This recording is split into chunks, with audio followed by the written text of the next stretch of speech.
Comment number 1. Good grief. And here I was hoping we could leave it on a semi-pleasant note. Unfortunately, instead of retiring to write something vaguely constructive, Mark has now created a third rudely titled crank page for me where previously there were only 2, and without my original responses, in which I roughly explained what I was actually trying to convey. Instead, I'm now invited to start over from scratch in defending my theory. It's an old game, and everybody knows it all too well. The target is supposed to enhance the reputation of the critic by pretending that the critic is legitimate while bumping up the critic's hit count with his defense, despite the obvious lack of any willingness on the part of the critic to give an inch under any circumstances, even if somebody puts a blueberry math pie in his face. This, of course, leaves me with no rational alternative but to point out that Mark is not a legitimate critic. In fact, Mark is incompetent. Thus, instead of defending myself against Mark, the most appropriate course of action in the present instance is to invite Mark to defend himself. Let me explain what I mean by incompetent. There are a lot of ideas floating around out there.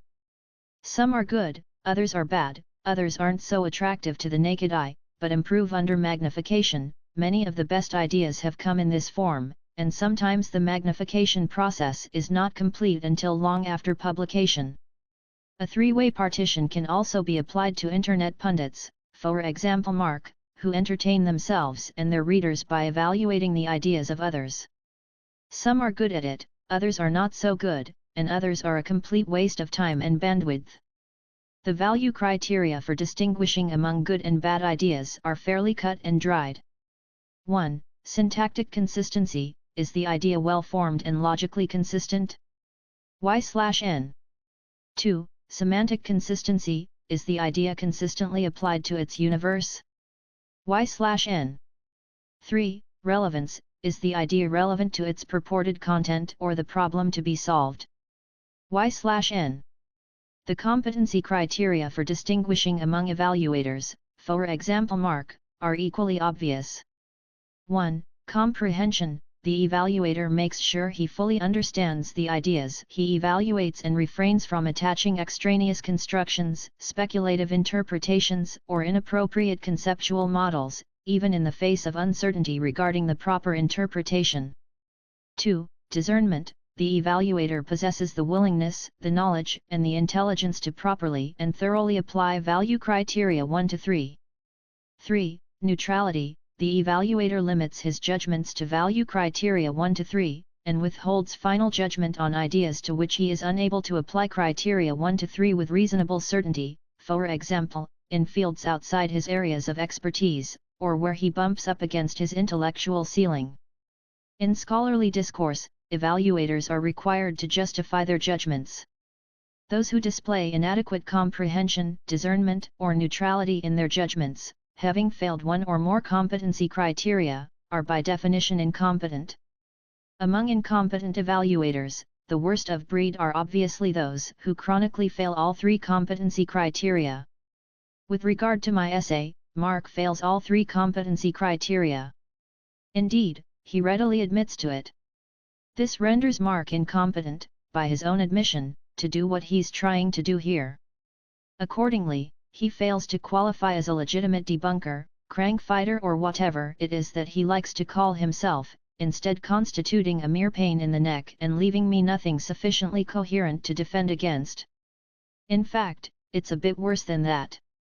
This is because Mark sometimes seems to choose the ideas he attacks because he fails to comprehend them.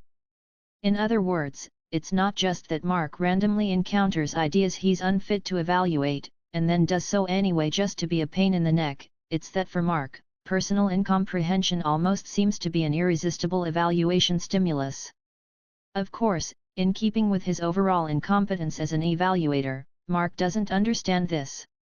Instead, he pulls a cognitive switcheroo of which he is seemingly not consciously aware, automatically confusing his own incomprehension with incomprehensibility. In fact, incomprehensibility seems to be his main critique of my essay. In other words, Mark has switched a judgment on his own subjective mental state, incomprehension, for a purportedly objective attribute of the idea he's trying to evaluate, incomprehensibility, thus making the distinction good math bad math effectively equivalent to math that Mark is capable of understanding, and therefore likes math-like content that Mark is incapable of understanding, and therefore hates. Now, if Mark were as smart as he evidently thinks he is, he'd be less aggressive. He wouldn't immediately stick his neck out to upchuck all over ideas he doesn't understand. Instead, finding himself unable to locate obvious falsehoods in the target of his derision, he'd wait until he has more data on what's really going on with it. After all, that's what reasonable people do. But Mark isn't always reasonable, or all that smart either, at least when he lets his characteristic irascibility get the better of him.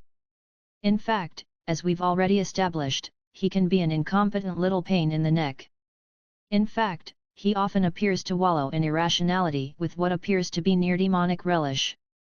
Remember, the value and competency criteria listed above are objective in nature.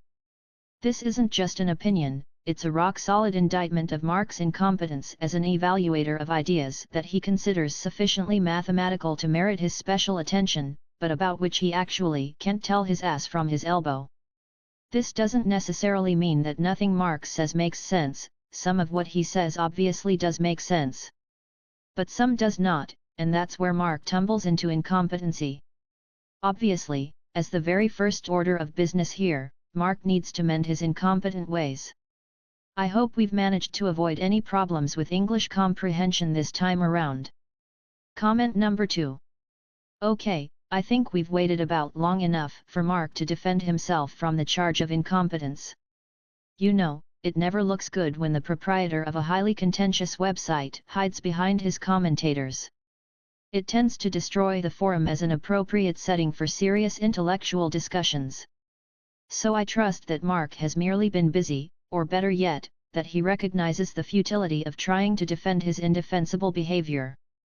In any case, I'll go ahead and pave the way to a final resolution of the situation by dispelling any remaining doubt that Mark is incompetent to evaluate the essay he's been attacking here. Fortunately, an analysis of the first substantive paragraph of his critique will be sufficient for that purpose. Here's the paragraph. Right from the start, we can see the beginnings of how he's going to use a supposedly set theoretic notion, in a very peculiar way. I don't know anyone who seriously thinks that the universe is a set. Sets are a tool that we use to construct abstract models that describe things.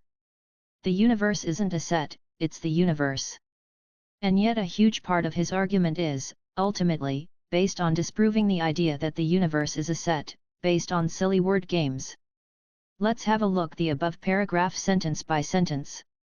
Sentence 1, right from the start, we can see the beginnings of how he's going to use a supposedly set theoretic notion, in a very peculiar way. I don't know what this means, it's geek to me. It's probably an error, but in the spirit of evaluative competence, I'll withhold judgment. Sentence 2, I don't know anyone who seriously thinks that the universe is a set. Error 1, that's vanishingly unlikely. Materialists think that the universe is a set of material objects, for example, atoms and subatomic particles in various combinations, on which all else can be secondarily defined and/or causally supervened. Any assertion by Mark that he doesn't know at least one person subscribing to such a viewpoint is simply incredible, especially given the atheist materialist circles in which he runs. Mark describes himself as a religious, theistic, Reconstructionist Jew, but that's beside the point. Merely that he attended a modern university is enough to tell us that he has rubbed elbows with many atheistic materialists. But materialism is almost beside the point, all we need here is the scientific method. With its unrelenting emphasis on observation of, and experimentation on, material objects including the measurement devices thereby affected, the scientific method demands that everything in science be related to observables and the objects to which they are attached, which, being individually discernible, qualify as elements of sets, with all appropriate distinctions applied. For example, sets of physical objects or events are countable, while sets of points in a continuum are uncountable. In search of counterexamples, one may be tempted to point to such things as time and process, empty space, various kinds of potential, forces, fields, waves, energy, causality, the space-time manifold, quantum wave functions, laws of nature, the mathematical structure of physical reality, and so on as non-material components of the universe, but these are predicates whose physical relevance utterly depends on observation of the material content of the universe. To cut them loose from the elements of observational sets would be to deprive them of observational content and empty them of all physical meaning. Sentence 3. Sets are a tool that we use to construct abstract models that describe things. Error 2. More accurately, the concept set is a formal entity into which real content may be mapped by description or definition. To preclude content is to sever the mapping and render the tool descriptively useless.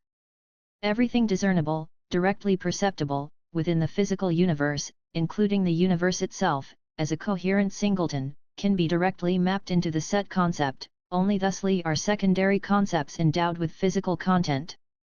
One ends up with sets, and elements of sets, to which various otherwise empty concepts are attached. Unfortunately, in standard theory, this attachment is reminiscent of sessile mollusks which have glued themselves to foreign bodies, and this is a problem for set theory as a descriptive language for the universe, or as a foundational language of the mathematical formalisms applied to the universe by science, as it is subject to a crippling form of dualism which separates functions from the sets they relate. But while set concept is obviously necessary, these other concepts are rendered physically meaningless without it. This in no way implies its sufficiency on any scale of reference. Sentence 4. The universe isn't a set, it's the universe. Error 3. This is an instance of logical negation amounting to an absolute distinction between set and the universe. It asserts the non-existence of structural overlap between universe and set on all levels of reference, thus precluding shared structure. Let's take a closer look. Mark isn't just saying 4a. The universe is in part a set, but ultimately more than just a set, of objects, events, etc. He's saying 4b. The universe is not a set, period. These statements are mathematically distinct. Mark's statement, 4b, implies that the universe is nowhere a set, i.e., that neither it nor any of its contents can be mapped into a collection or aggregation of objects, elements, points, or any other discernible entities as content. But this is completely absurd. Indeed, if the set concept is free of physical content, then this precludes the use of any measurement device for observation or experimentation, and in fact, reference to anything that is observationally discernible and quantifiable in number, as this would provide physical content for the set concept. Hoops, no more science. Obviously, the universe is a structured set, but not merely a set in the context of any established version of set theory. Its description requires a more powerful mathematical language incorporating the set concept within a more capacious formal entity, which, of course, was largely the point of my little essay, which was written back before everybody knew that standard set theory could not be rehabilitated as a foundational language. Hello, CTMU, and hello, SCSPL. In short, the author of sentence 4, i.e., Mark, is either mathematically illiterate, or he's trying a bit clumsily to agree with me in all essential respects, but doesn't quite know it due to the depth of his own incomprehension. Sentence 5, and yet a huge part of his argument is, ultimately, based on disproving the idea that the universe is a set, based on silly word games. Error 4, this statement consists of two parts. 5a, his argument is based on disproving the idea that the universe is a set. I'll be charitable and assume that Mark knows what proof actually entails in mathematics. 5b, this attempted disproof, and the argument based on it, are silly word games. Quibbles aside, statement 5a is close to accurate. I do, after all, maintain that the universe is not merely a set, but something with greater expressive capacity, properly including that inherent in the set concept itself. However, statement 5b amounts to an accusatory misconstruction of the writer's personal incomprehension, for which there is no excuse. And that's just one little paragraph. Its completely erroneous character conclusively establishes that Mark's critique fails value criteria 1 to 3 enumerated above, and that Mark himself fails all 3 adjoining competency criteria which, somewhat to his credit, he freely admits. Summary: explaining the errors made by Mark at the very beginning of his critique requires more space than is occupied by Mark's statements themselves. Mark actually generates errors at roughly the same rate, and arguably faster than the rate at which he writes about the errors of others. Even though this may not seem like serious business to some readers, it certainly is. If Mark does not desist in his nonsense, it may well turn out to be something he regrets for the rest of his life. This is not because he is merely wrong, we all live and learn. It is because Mark often lacks any clue regarding the wrong turns he has taken, and in order to distract himself from his frustration, habitually lashes out at the sources of his confusion like a vindictive child. Any failure of comprehension precipitates him into a fit of pique, at which point he disastrously, for him, attempts to damage the understanding and the reputations of others without just cause. I'm sure it would be a relief for all concerned if this were the end of my participation here. So I hope that's the case, all the more so because if it is not, then one way or another, things will only go further downhill for Mark. Comment number 3. Alright, then. At this point, I think it's safe to say that Mark has no intention of trying to defend himself against the charge of evaluative incompetence. In repeatedly failing to defend himself against the charge of evaluative incompetence, Mark has now exhausted his last chance to prove that he has the intellectual standing to criticize my work. Lest this be misinterpreted, intellectual standing refers not to Mark's intelligence, but merely to his highly deficient knowledge state, on which I think he could greatly improve by freeing himself from various irrational prejudices and unnecessary cognitive bottlenecks. As I've already observed, Mark generates errors faster than he writes. This makes it quite tedious to rebut him, as it is far easier for him to dash off a few paragraphs of ill-considered pseudo-mathematical gobbledygook than it is for me to explain all of his errors in detail. But just so as not to waste an opportunity for instruction, I'll do it one more time anyway. Mark, what a load of ad hominem-ridden bullshit. Comment, it was Mark who first resorted to personalized invective in this exchange. Anyone who doubts this need merely look at the titles of both of his Langan/CTMU critiques, including this one. Mark, the universe isn't a set. A set is a mathematical construct defined axiomatically. That can sound like doublespeak, but it actually captures an extremely important distinction, one which you still don't seem to understand.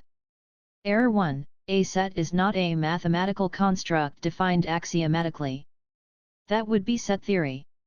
While set theories are indeed defined axiomatically, the set concept itself is defined in a very basic and general way, which is precisely why it supports multiple versions of set theory incorporating different axioms.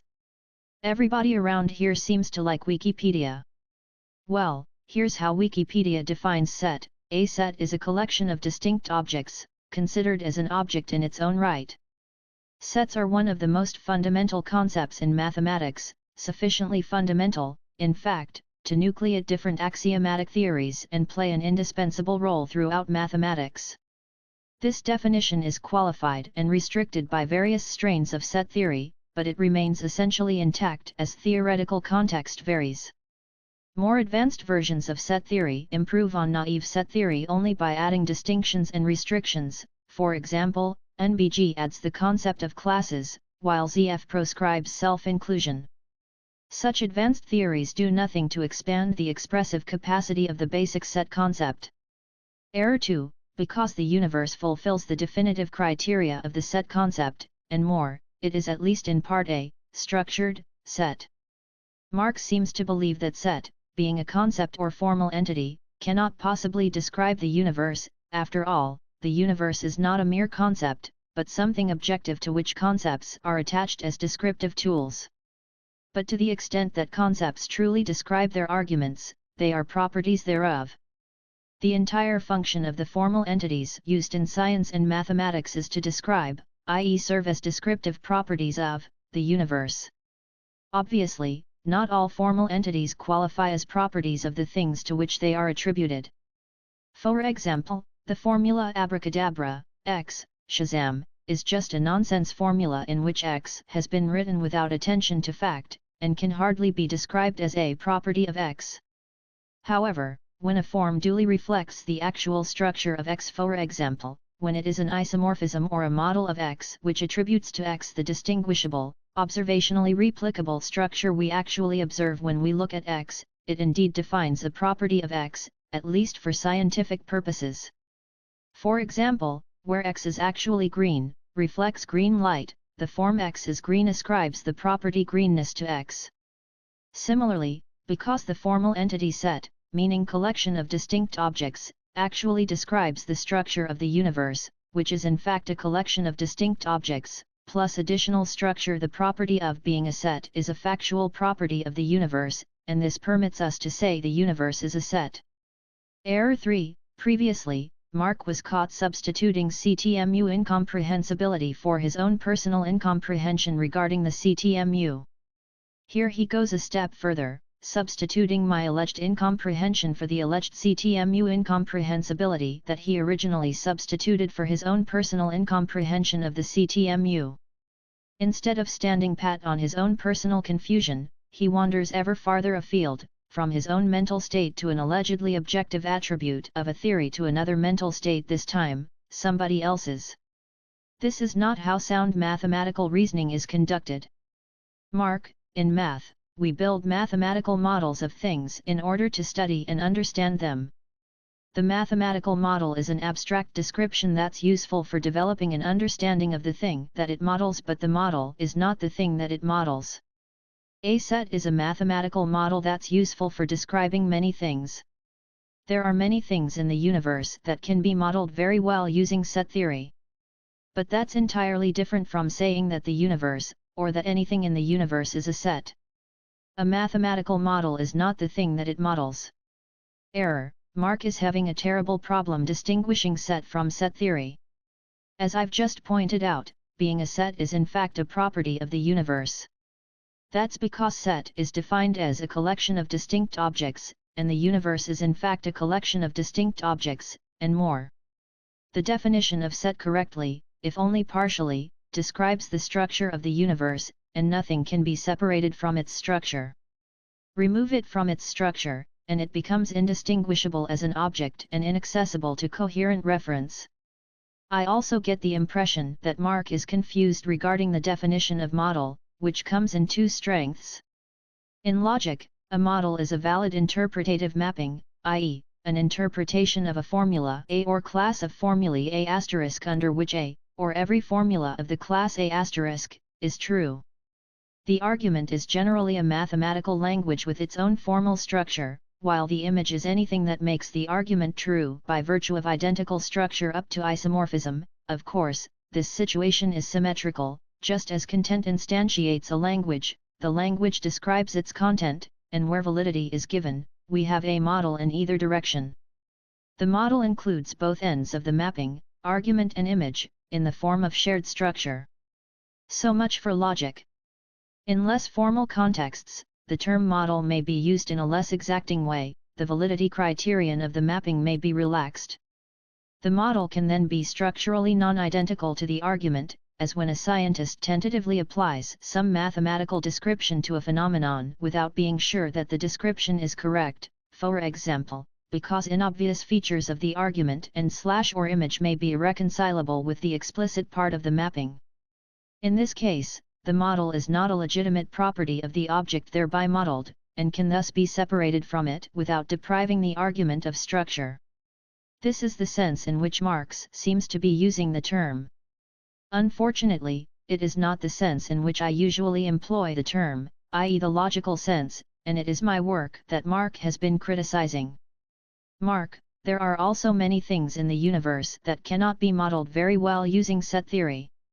For example, try to put together a meaningful set theoretic model of vacuum fluctuation and Hawking radiation based on the set of particles in the universe. It really doesn't fit well. Comment. Although he seems unaware of it, Mark is not actually disagreeing with me here. Simply that the universe can be partially characterized as a set of particles does not imply the existence of a meaningful set theoretic model of vacuum fluctuation and Hawking radiation. In fact, this is a large part of what my essay actually says, a pity that Mark doesn't appear to understand this. Once again, a key distinction is that between set and set theory, although any version of the latter contains more formal structure than the unadorned set concept, it is insufficient to describe or model the universe in its entirety. Mark, does the existence of things in the universe which can't be modeled nicely in set theory mean that set theory is something wrong? No. Because the universe isn't a set. The universe and a mathematical model of the universe are very different things.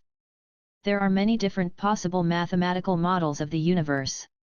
Even taking set theory as a basis, there are numerous different set theoretic mathematical models of the universe. The universe isn't any of those mathematical models, those models are mathematical constructions that we use to try to understand it. Error, for the umpteenth time, set does not equal set theory, any version, and the property being a set isn't something one can slap onto the universe, or not, at whim. It is synonymous with being a collection of distinct objects, which accurately reflects the observed structure of the universe.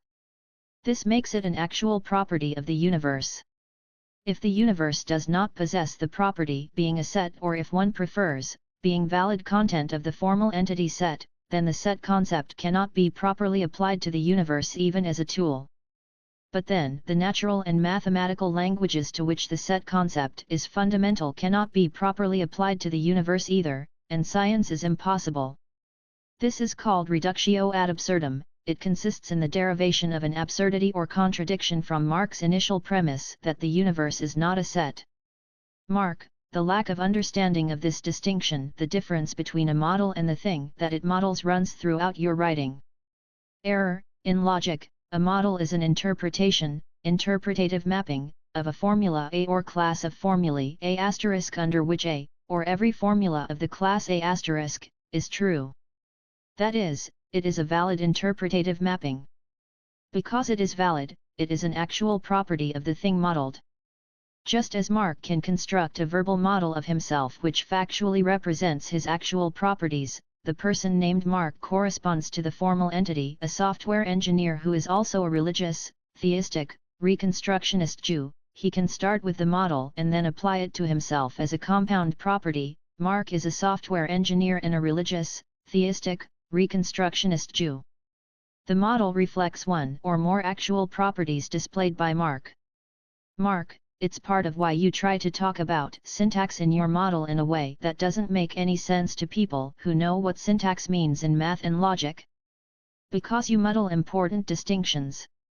Syntax and semantics are very different things in a mathematical model.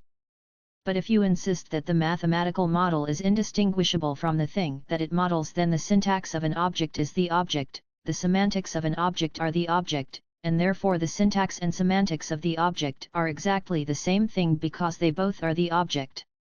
Error, in logic, syntax describes the intrinsic structure of formulae and systems thereof, while semantics additionally accounts for the meaning, interpretation, or descriptive content of formulae.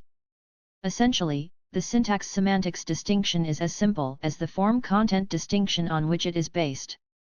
I've made it very clear in my writings that by syntax, which I naturally define with respect to SCSPL, I mean the formal, structural and grammatical, invariants of SCSPL. By using a functional definition of syntax, one can avoid the necessity of enumerating its specific ingredients. Functional definition is definition in terms of function. One specifies the definiendum in terms of its functionality in the overall system in which it exists, independently of content, at any desired level of generality. Not, mind you, that I can't enumerate the ingredients of SCSPL syntax at least in part, or that I haven't actually done so. But a full extensional definition is not necessary for the purposes of this essay. Mark clearly has no business taking exception to my usage, as the CTMU is not his theory, but mine. If Mark wants to use his own preferred definition of syntax, and I can only imagine what that might be, if not the typographical structure of a programming language, then Mark needs to write his own theory. There is one little respect in which Mark is right, however. The CTMU does indeed couple syntax and semantics in a new and profoundly different way, and has done so for the last couple of decades or more. Perhaps someday, Mark will come to understand what this means. But for now, it is 100% certain, by his own admission, that he does not. Mark, as I've frequently said on this blog, the worst math is no math. And that's a pretty good description of your writing. There are lots of mathematical words, but they're used in ways that just make no sense. They look impressive, but when you try to burrow down to get to their meaning, they don't make sense. They muddle together fundamental concepts in nonsensical ways, they blur the distinctions between things that are necessarily distinct. Error 1. When Mark says that the mathematical words I use do not make sense, he again oversteps his bounds. The most he is actually entitled to say is that they do not make sense to him. We have now ascertained that the reason for this is Mark's severe incomprehension regarding my usage of certain terms, and in some cases, regarding their conventional meanings as well.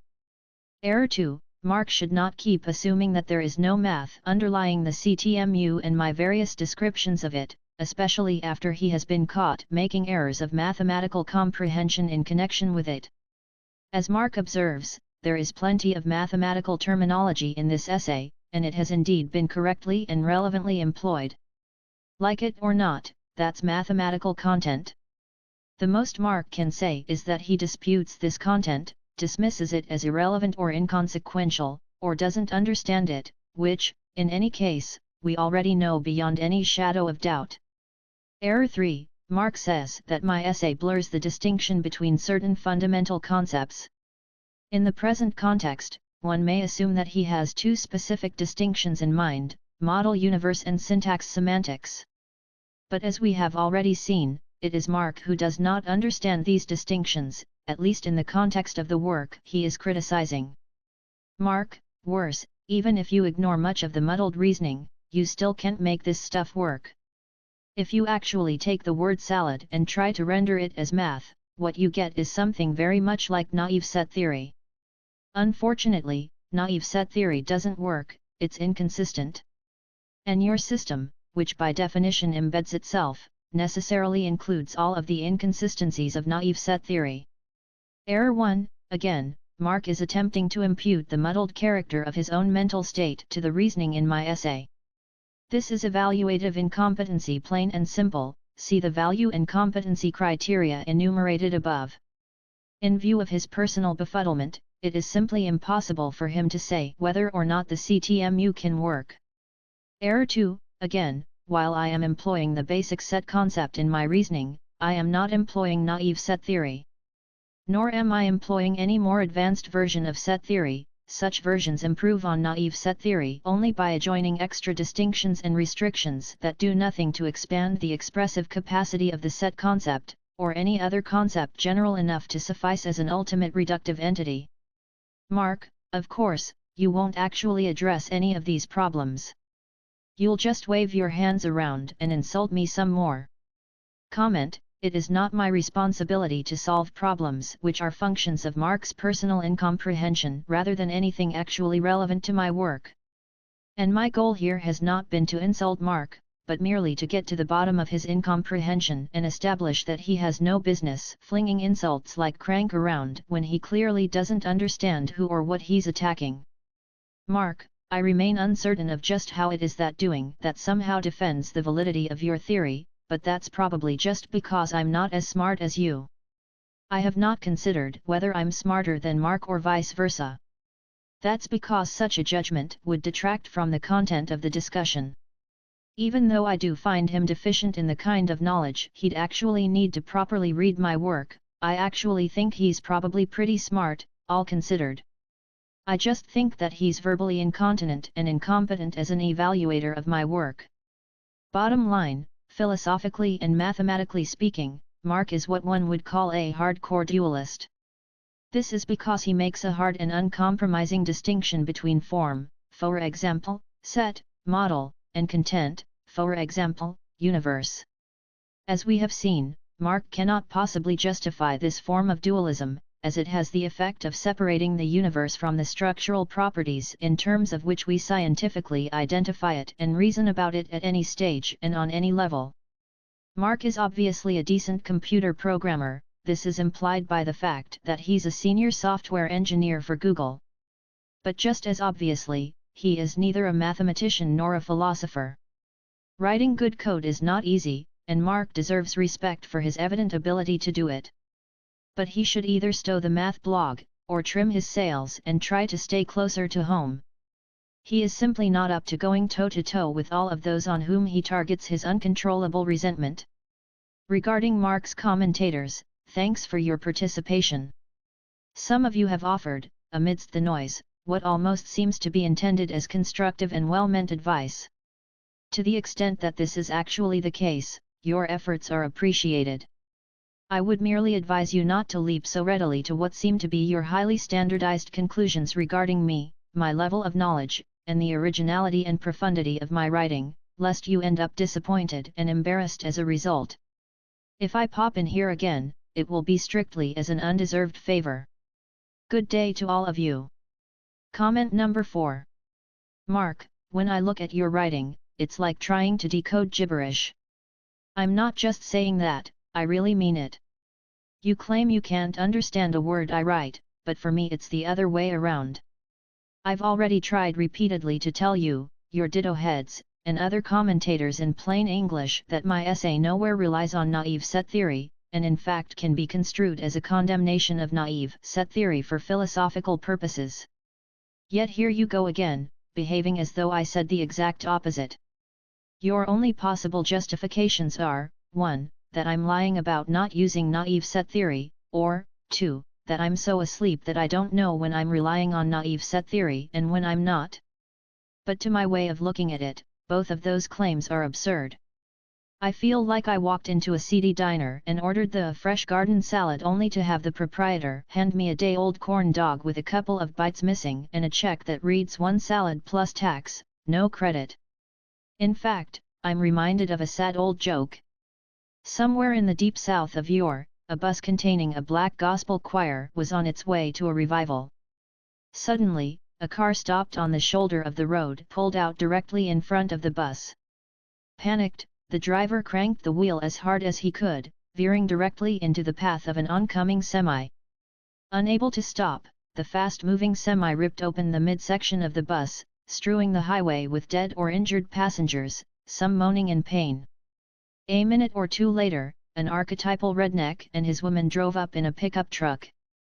Seeing the carnage, the hillbilly stopped, got out of the truck, and sauntered among the bodies for a minute or two. Then he returned to the pickup, and without saying a word, resumed driving in the same direction as before. "But Billy Bob," said his incredulous damsel, "ain't some of them people still alive?" The redneck snorted contemptuously and used his teeth to pop open a can of beer.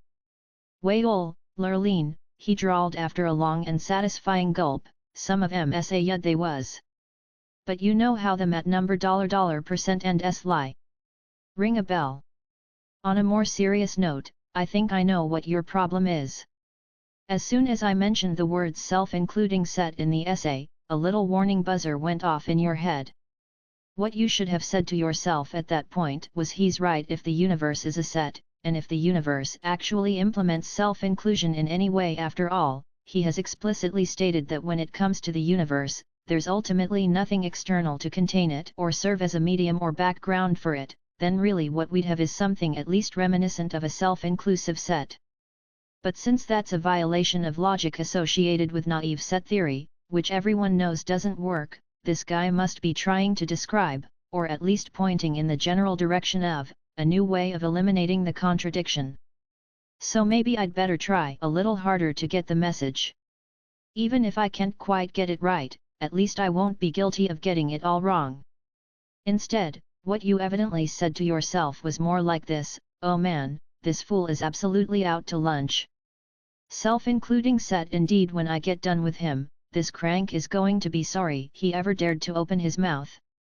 No doubt about it, he'll rue the day he ever heard the glorious name of Mark Chu Carroll, which probably hasn't happened yet, but thanks to my thousands of hits and my faithful legion of anti-crank warriors, soon will. Why, with my superior math skills, this guy and everyone like him is totally at my mercy, cannon fodder for my unbelievably excellent anti-crank blog. Good math, my opinion, trumps bad math, any conflicting opinion, every time, so everybody better hunker down and get ready for some more of that trademark supercilious Chu Carroll wit. Oh, joy, life is fine when you're a crank-fighting internet hero like me, myself, and I. While you might see the latter self-dialogue as a bit over the top, your subsequent behavior shows that it accurately reflects your basic attitude. And whether or not you're capable of recognizing it, this makes you incompetent to evaluate the essay you've been trying to evaluate, to the extent that at this point, I no longer think that you, and some of your fans, are capable of understanding anything that I say on the subject, mathematical or otherwise. So why not do yourself a favor? Stop giving yourself so much undeserved credit as an all-purpose authority on all things mathematical, and learn to withhold judgment on that which you don't understand. You'll probably live a longer and happier life if you do. Just a piece of friendly advice to someone who seems desperately in need of it. Comment number 5. I'm actually too busy for this right now, but I see that given the apparent harshness of my first response in this thread, the primary purpose of which was to provide simple criteria by which conceptual value and evaluative competence can be objectively rated, a little background might be in order. 1. Mark originally critiqued my essay in February 2008 at Science Blogs. 2. Just a week or two ago, somebody brought Mark's critique to my attention. Here's the link provided in that email. http://scienceblogs.com/goodmath/2008/02. 3. Noting that Mark had titled his critique in an extremely deprecating manner, I thought it advisable to respond. However, I found that, because Mark had moved his blog to Sciencetopia, it would be impossible to enter a response at Science Blogs. Therefore, I proceeded to the analogous entry at Mark's new blog site. Here's that link. http://sciencetopia.org/blog/goodmath/2008. 4. I entered what I thought, under the circumstances, was a friendly and moderately informative response. I'm sure that my impatience was evident, but bear in mind that I had just discovered that Mark had been insulting me and my work with impunity for the last several years. 5. Mark responded in a highly aggressive and insulting way. So I entered another comment to make sure that everyone understood the problem. I hoped that this would be the end of the matter. 6. Unfortunately, it was not the end of the matter.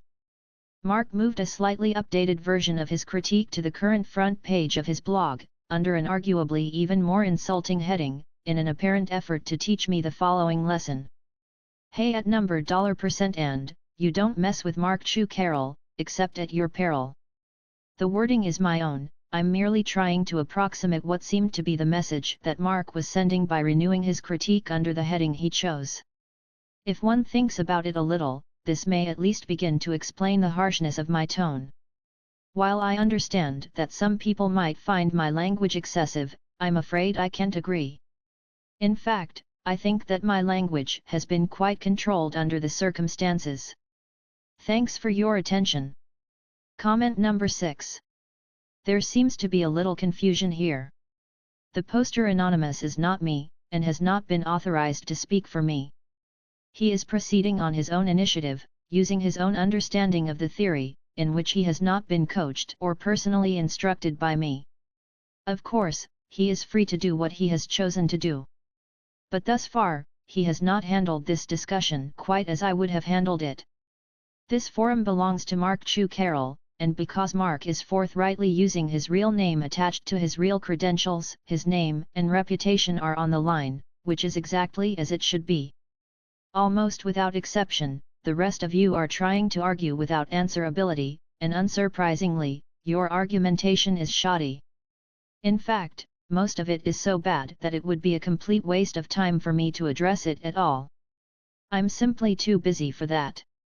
If you insist on having me address any particular point you have made in even a cursory fashion, you need to have Mark clean it up for you and present it as a formal objection along with his personal endorsement.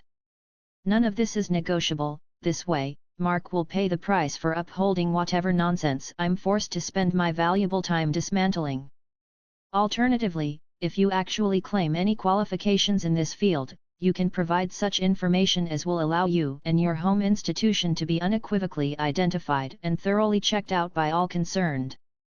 That way, you and your institution can pick up the tab instead of Mark. If you have no reputation or credentials and affiliations in this particular field, then please don't bother providing any information about yourself. If I put my own reputation at risk by arguing with you, then you must have one to put at risk as well, or no go.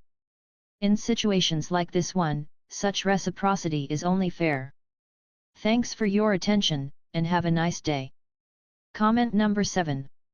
What a surprise, another rare appearance by the one and only Mark Chu Carroll. Unfortunately, it almost seems to have been instigated by someone who misleadingly assured Mark that he could win a serious argument with me on the topic of my own work when in fact, that's quite out of the question. Having already caught Mark in several glaring instances of mathematical incomprehension, see above, I suspect that the more technical my explanations, the deeper and more petulant his incomprehension will become, and the more impudent and unintelligible his retorts will be. So I'll try to keep my responses as simple as possible, albeit with the sad expectation that Mark won't understand a word of them anyway. This is a long reply. There are 2 reasons for that. First, Mark is being characteristically dense and thus forcing me to be repetitive. Secondly, as I remarked above, he generates errors faster than he writes. It seems like a paradox, but Mark is one of a kind, and he usually racks up more of them than Kellogg's has corn flakes. We're talking about silly failures of linguistic and or mathematical comprehension that most intelligent high school students would have the sense to avoid. In fact, if this drags on, I'll have no choice but to save time by concentrating less on being informative, and more on the specific personality issues which would seem to account for the fact that Mark is so very, very hard to inform. Or maybe just ignore him. Mark, how do you define profound? I can't speak for anyone else, but profound usually means something like leading to important or at least meaningful and far-reaching consequences or insights. Thus, the recognition of profundity is strongly dependent on the capacity of any given reader to recognize meaning and importance when he sees them. Where this capacity is low, profundity is wasted. It increasingly appears that Mark is a person on whom profundity may be wasted. But here we go again. Mark, it's a theory that can't be tested, makes no predictions, and answers no meaningful questions. By an actual scientific definition of theory, it isn't even a theory. Error 1, there are many kinds of theory. Only some of them are scientific in the sense that they take the scientific method as an implicit meta-axiom, a higher-level axiom proscribing the recognition of empirical axioms, or axioms with empirical force. This is a severe theoretical liability. Scientific theories are confined by definition to scientific methodology, which, as currently understood, prohibits them not only from being verified in the logical sense, but from exploring the nature and strength of their own connections to their universes, which precludes any form of what we might call self-verification. If and when Mark familiarizes himself a bit more with the logical side of model theory and its proper application to the content and methodology of science, perhaps he'll be able to comment on the subject a bit more fruitfully. Error 2, just as there are different kinds of theory, there are different kinds and levels of verification. Making and testing predictions is arguably the only way to empirically confirm a scientific theory, but not all theories are empirical, and scientific theories are not the only theories with empirical content. Theories can be formal or informal, mathematical, axiomatic, or scientific, in which case they are still at least partially mathematical, and if scientific, then descriptive, explanatory, or predictive in character. An explanatory theory can give a superficial explanation of its empirical content, or it can penetrate deeply enough into its subject matter to resolve associated paradoxes on the syntactic or semantic level, a powerful source of veracity in itself. It can even extend the interpretative framework to self-verificative effect, as does the CTMU. Unfortunately, this is probably well over the head of most readers of this forum. Exceptions are allowed, but improbable. Error 3, the CTMU is not a mere scientific theory. Philosophically, that's a good thing, because no scientific theory that does more than catalog data can be validated by any means whatsoever, including empirical testing. At best, empirical testing yields only an imperfect degree of confirmation, and is subject to several kinds of inductive and interpretative ambiguity. Although the appropriate testing procedure is not the same for a theory like the CTMU as it is for an ordinary scientific theory, the CTMU can in fact be tested. First, it can be tested for logical and semantic consistency by examining it for errors or internal contradictions. Unfortunately, one would need to understand it in order to do that, and the vast majority of its critics, including Mark, do not. Or one could try to test the theory by debating it, as Mark seems bent on doing. But thus far, he has not been debating the theory I wrote. He has instead been debating against another theory entirely, a straw man theory which he claims that I wrote, but which I find completely unrecognizable as he apparently finds the theory I actually wrote. Of course, the fact that the CTMU is not strictly scientific, i.e. dependent on the scientific method for confirmation, does not in principle stop it from yielding predictions or explanations of empirical phenomena. But using it for such purposes is a bit tricky, not least because many of its predictions and explanations may be unrecognizable as such to a philosophically naive, quasi-religious neo-Darwinian apologist like Mark sometimes appears to be. Error 4, as errors 1 to 3 amply confirm, Mark is again indulging in what has now been revealed as a most unbecoming habit, mistaking his personal incomprehension for an actual property of someone else's theory. This is obviously something that he should try harder to control. Much harder. Mark, seriously. CTMU is nothing but an elaborate word game. Probable error, if Mark is using word game to mean a verbal contest regarding matters of fact, then he is correct.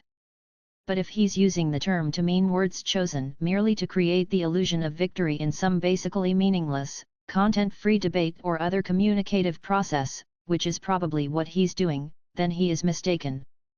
I'm just trying to do the right thing, and stop Mark from hysterically misleading others regarding my ideas out of sheer ignorance and resentment. Mark, just look at Chris's bullshit about sets and set theory.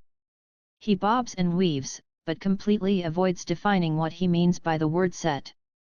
Error, in fact, I explicitly agreed with Wikipedia's definition of set.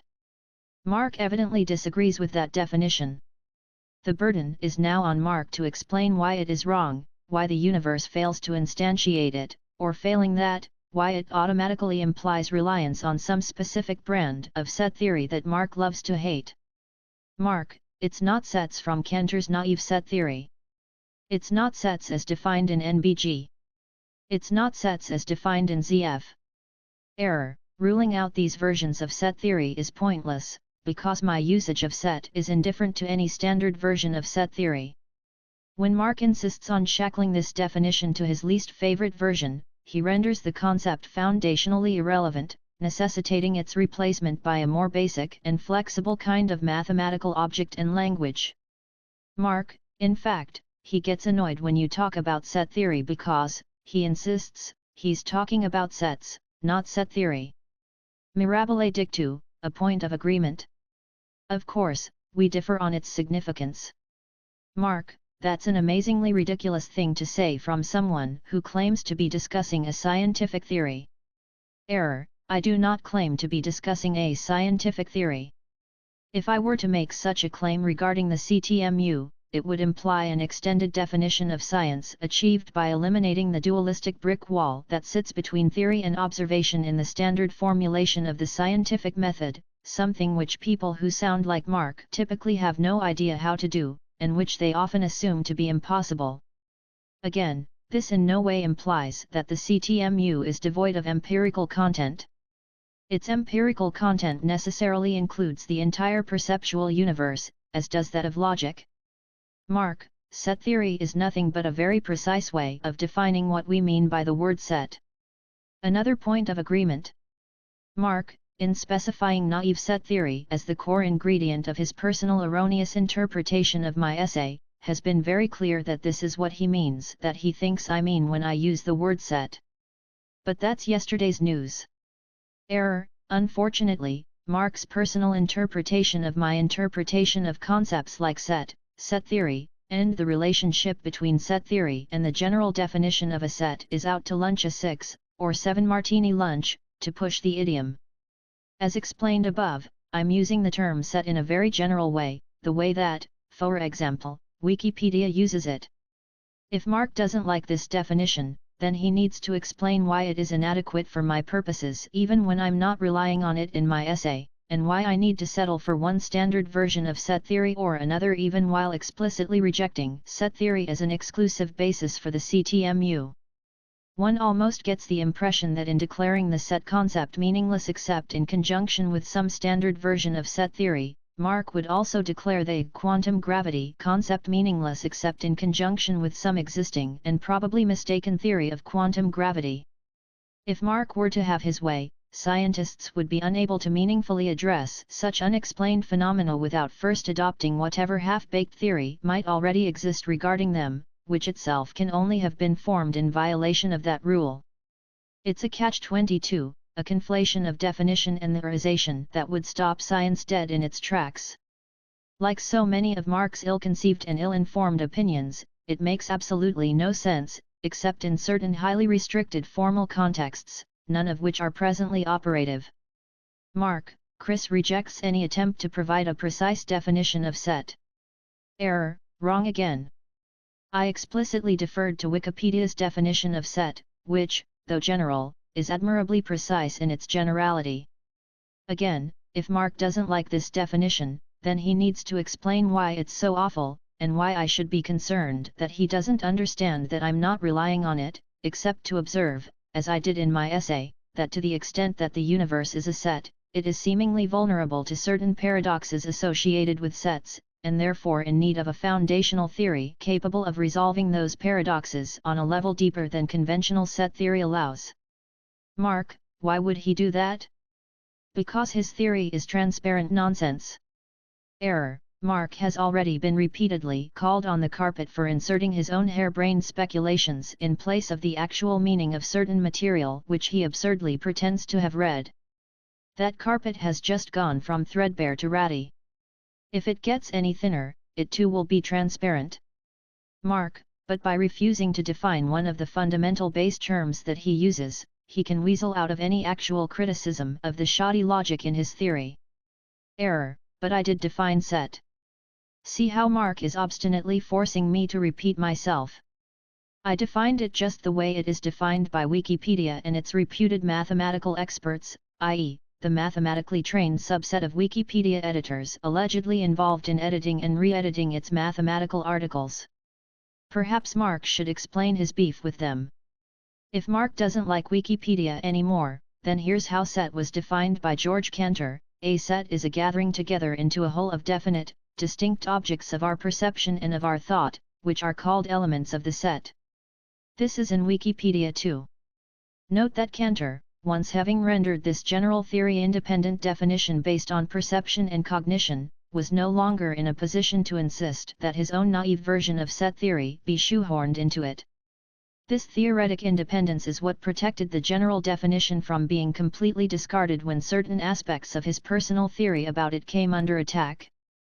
Need sets always be well defined, and does this always imply embedment in some formalization of set theory? Obviously, a set should be well defined in precisely the sense given by Cantor, as this is enough to render it perceptible or intelligible. Once this criterion has been met, however, any particular version of set theory is beside the point. The notion that one must be attached is merely an arbitrary formal criterion that has nothing immediate to do with the percept or concept in question. The point of proving a set to be well defined is to establish the possibility of its existence, when something is perceived as a set, or mathematically conceived as an image or generalization of a perceived set, its existence is clearly given by perception and need not be formally established. That's a very good thing, because there are several versions of set theory available, some of them self-consistent, and any given one of them may or may not be suitable for particular scientific or philosophical purposes. My purposes, for example. As it happens, and not by accident, consistent versions of set theory can be interpreted in SCSPL.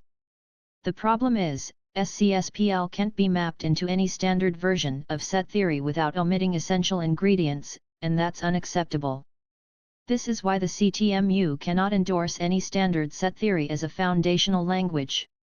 But does this stop the universe from being a set? Not if it is either perceptible or intelligible in the sense of Cantor's definition. One thing's for sure, if it is neither, then it is theoretically unidentifiable. And in that case, Mark is wasting not only his own time, but everybody's time, by going around and around about it like a tape loop of a broken record in an echo chamber. Mark, consider the recent discussions here of this. Is the universe a set? Yes. As I've already stated, the universe fulfills the general definition of set in numerous ways, and this indeed makes it a set, among other things with additional structure. Otherwise, its objects could not be discerned, or distinguished from other objects, or counted, or ordered, or acquired and acted on by any function of any kind, including the functions that give them properties through which they can be identified, discussed, and scientifically investigated. If something is not a set, then it can't even be represented by a theoretical variable or constant, which is itself a set, in which case Mark has no business theorizing about it or even waving his arms and mindlessly perseverating about it. Does this mean that a set is all that the universe is? Of course not, although one would never know it from Mark's interminable fussing and fuming. Mark, does the superset of the universe really exist? Yes, provided that Mark means power set. It exists in SCSPL syntax, which itself exists by logical necessity. One can't even conceive of logic without applying a distributed power set template to its symbols and expressions, and such templates clearly perform a syntactic function. However, because Mark evidently has a definition for syntax which differs from my own, and perhaps from most other people's as well, but which must nevertheless be interpreted in a way appropriate to the specific theory under consideration, namely my theory and not Mark's, and because Mark probably defines existence in a shallow and materialistic way that he hasn't really thought out very well, he doesn't understand what this means. Mark, is the superset of the universe part of the universe? Provided that the superset in question is the power set, the short answer is yes. More accurately, the power set is a distributed aspect of the universe by virtue of which objects and sets of objects are relationally connected to each other in the assignment and discrimination of attributes, the intensions of sets. Without it, the universe would not be identifiable, even to itself, its own functions could not acquire and distinguish their arguments. In fact, considered as an attributive component of identification taking a set as input and yielding a higher order relational potential as output, it is reflexive and inductively idempotent. The power set is itself a set, and applied to itself, yields another, higher order, power set, which is again a set, and so on up the ladder. Of course, even the perceptual stratum of the universe is not totally perceptible from any local vantage. The universe, its subsets, and the perceptible connections among those subsets can be perceived only out to the cosmic horizon, and even then, our observations fail to resolve most of its smaller subsets, parts, aggregates, power set constituents. But a distributed logical structure including the power set can still be inferred as an abstract but necessary extension of the perceptual universe, which is essential to identification operations including that of perception itself. The scientific import is obvious. Where the universe is defined, for scientific purposes, to contain the entire set of past and future observational and experimental data, plus all that may be inferred as requirements of perception, its power set is integral to it as a condition of its perception and scientific analysis, not to mention its intrinsic self-differentiation and coherence. Without its power set, its parts or subsets would be intrinsically indiscernible and indistinguishable, which would of course amount to an oxymoron. Parts are distinguishable by definition, and therefore constitute a set with the discrete topology construed by relevance, any reference to which naturally invokes the power set, and the indiscrete topology construed by veracity, inclusion-exclusion. Without the power set function and its stratified relational potential, one not only can't say what the parts and their mutual relationships are, one can't even say what they're not, and as any parts not relevant to the others are not parts as advertised, even referring to them generates contradictions and must therefore be avoided. Mark, those questions can't be answered without actually defining set in a precise way. For example, in NBG theory, the collection of subsets of an infinite set isn't a set, so the superset doesn't exist. Error, what utter nonsense! Aside from the fact that NBG avoids supersets by the largely, but not entirely, semantical device of redefining certain sets as classes, one can simply move the entire discussion onto a new foundation, i.e., into a new foundational language, and explain how the set concept should be interpreted within it. The foundation I'm talking about is not NBG, or ZF, or naive set theory, but the CTMU and SCSPL. For the 100th time, sets can be interpreted therein as collections of discernible, distinguishable objects and events, just as Cantor defines them, or if one prefers, as functions and functional arguments whose more involved properties are developed not in set theory, but in, you guessed it, SCSPL. That way, set theoretic paradoxes, for example the power set paradox, can be precluded or resolved with, you guessed it again, SCSPL mechanisms instead of the mechanisms of any standard, foundationally inadequate version of set theory. Until Mark comes to grips with this fact and desists in his asinine attempts to tell the author of the CTMU, me, what the CTMU says, his understanding of it will remain stunted. As everyone is by now aware, the more blighted and pathetic Mark's understanding of something, the stronger and more irresistible his compulsion to spread the wealth by adopting a deceptive tone of authority and brazenly misleading others to the effect that it somehow equates to his own confusion regarding it, when in fact, he has merely attempted to tie his personal confusion around its neck like a squawking, flapping, hyper-opinionated albatross. It is obvious to all but the most deluded of his partisans that this is a brand of folly in which he should not be encouraged, and that those who do so anyway are beneath contempt. Now for a little sermon containing some useful advice for Mark and others who think the way he does. Mark is seemingly a reasonably intelligent person who appears to be interested in learning some math, but he has what amounts to a personality-driven learning disability. Instead of taking the time to properly absorb some new bit of math he has found, he rushes to post it on his blog, complete with technical errors and errors of comprehension. Then he moves on to the next tantalizing bit of math and the next blog post. The unfortunate result is that he never properly absorbs and integrates what he thinks he is learning. Thus, when he encounters a paper, like my essay, which seems to involve some of the math he has supposedly learned, but which he doesn't really understand at all, he blindly leaps to the conclusion that his confusion cannot possibly be due to any fault of his own. After all, having briefly lit upon that kind of math and then fluttered away like a fickle, flighty mathematical butterfly to visit another, he fancies himself an expert on it, as opposed to, say, a dabbler or a dilettante. So naturally, it's not Mark who's in a fog, it must be the other guy. And that makes the other guy irresistible cannon fodder for yet another entertaining salvo from the big guns of the most fearsome rubber band-powered anti-crank destroyer in the blogosphere, the USS Good Math, Bad Math. By thinking and behaving in this silly way, Mark encourages some of his commentators to assume that they are able to see technical problems with my work that I can't see. This is almost always a mistake. I do in fact see the full range of what might be construed as technical problems with my work, but differ from my critics in that I usually see their solutions as well. Because the solutions are obvious to me, the problems begin to unravel before they can take up lodging in my theory, sparing me the trouble of noting their putative existence and agonizing over them and engaging in the kind of masochistic publish or perish tale chasing that they inspire in academics, and others, who don't really understand them.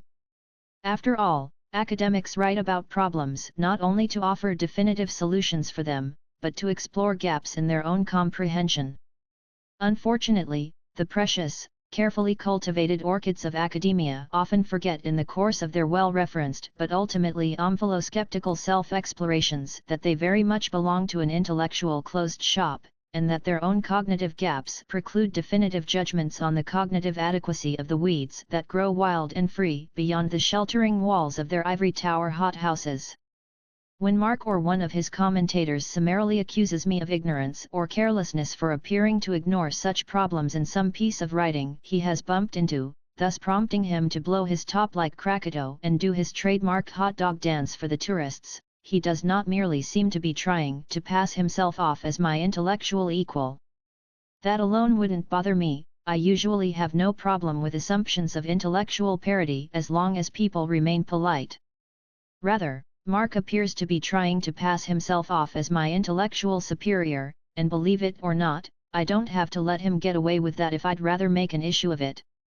In other words, if you are one of those who has been encouraging Mark in his folly, you are doing him a disservice. If you're really his friend, then why not allow him to come to his senses, drop the pretense, hypocrisy, and incorrigible buffoonery, and spare himself the humiliation of being made to look less knowledgeable or intelligent than he obviously thinks he is. After all, if Mark learns to show a little respect, then others are more likely to return it. On the other hand, if he continues to pop off because a few die-hard sycophants appear willing to cover for him and get his back even when the springs and cogs and gear oil spray out of his ears, then there's always a risk that sooner or later, at a time to be determined by fate, or me, he'll learn the unpleasant taste of crow. Raw crow, with the feathers and the mites. To the few of you who seem to understand what's actually going on, thanks for hanging in there. But again, you should probably try not to assume that you see technical issues with my theory that I don't see, for example the problem of induction and the relevance of Gödel's theorems. The CTMU contains ample allowance for both. I recall putting a few pieces online in which the problem of induction and Gödel's theorem are mentioned. For example, regarding the latter, one piece was called The Theory of Theories and written in an easy, breezy style. The other was called Self-Reference and Computational Complexity, 2001, and contained more mathematical detail. Unfortunately, it doesn't seem to be available anymore. As I recall, it began with an explanation of self-reference and diagonalization in the Liar paradox, introduced the theory of metalanguages, applied these concepts to Gödel's proof of the undecidability theorem, moved on to computation theory and Turing's work on incomputability re the halting problem, sketched a comparison between the diagonalization techniques involved in undecidability and incomputability, introduced computational tractability with attention to oracles and relativization, and finished off by discussing the analog of linguistic self-reference in Boolean circuits with respect to their prospective application to P and P. The CTMU wasn't mentioned, but bear in mind that the CTMU is a self-referential system to which the basic principles of self-reference apply. That paper was online for years. It's probably languishing on a storage drive somewhere. If I find it, maybe I'll slap it back up. Meanwhile, please rest assured that I'm aware of most if not all of the major technical issues bearing on my work. Comment number 8. Mark, the reason that I've focused on the set theory thing is simple. If the basis of an argument is based on undefined, inconsistent, and or invalid terms, the entire argument is undefined, inconsistent, and or invalid. Not if the reason they're undefined is that you, Mark Chu Carroll, refuse to accept their definitions as given, and then refuse to explain why you're refusing to accept their definitions as given. Mark, in the case of sets, sets are a simple basic concept that can, very easily, become inconsistent. That's the whole point of set theory. Set theory is a system that produces a definition of sets that doesn't devolve into inconsistency. So then let's have a look at some of these inconsistencies. Carefully write an essay on them, the specific ones, not just the ones at which you've been frantically waving your arms, and post it on your site. If it's good enough, maybe I'll respond. As I've remarked above, the formal well definition of sets is unnecessary regarding sets that are directly perceived. Otherwise, the last time you perceived a set, you should have refused to follow through with the perception until the set announced that it had duly embedded itself in some consistent version of set theory. Did you insist on that? Why, sure you did. Mark, the definition of set that you focus on, from Wikipedia is, ultimately, the definition of sets from naive set theory. You can bitch and moan, bob and weave, whine and complain all you want, but if you use the naive set theory definition of sets, then your argument is built on naive set theory. You really don't have a clue, do you, Mark? Cantor's definition of set is not explicitly parameterized by Cantor's naive version of set theory. The theory is not a definiens of the definition has explicit definientia, namely, the well-established and patently consistent operations of discerning its elements and gathering them together. You're simply asserting otherwise without adequately explaining yourself. Mark, and naive set theory is inconsistent, and thus invalid. That's why I don't use it. As explained, over and over again. Mark, your theory starts with an argument about whether or not the universe is a set, and derives supposedly deep and profound conclusions from that argument. But your argument is clearly based on a definition of set that isn't valid. No, it isn't. Stop trying to tell the authors of the theories you criticize what they meant when they wrote their theories. It's ridiculous. Mark, you cannot derive a valid argument from an invalid foundation. And all of your pointless verbiage doesn't change that. If you want to use sets in your argument, you need to use a definition of sets that isn't invalid. If you're not willing to do that, then your theory is nothing but an exercise in intellectual masturbation. So is this dialogue, as long as you refuse to pluck the scales from your eyes and open your mind a little. You can't BS your way out of the pickle you've gotten yourself into here. You may as well lie down and play dead. Stay down, Mark. Don't even try to get up. Comment number 9. Just a couple of friendly observations. First, I don't fully trust bare external links posted on this site. I will probably neither click on them, nor paste them directly into a browser. To put it bluntly, I've had too many problems with the kind of person who tends to frequent this, skeptical/materialist physicalist/anti-pseudoscience/debunking/atheistic or anti-religious, kind of forum, especially for the purpose of criticizing me or my work in the way that we've seen here. Too many such people, confused but nonetheless committed to their beliefs, turn out to be more trouble than direct communication with them could ever be worth. More generally, although I try to make reasonable exceptions, I have a hard time regarding those who share what appears to be Mark's basic mindset as trustworthy by those who share anything resembling my own perspective. In fact, I regard them as lacking any firm basis for ethical understanding or behavior, something for which I have a sad abundance of experiential confirmation.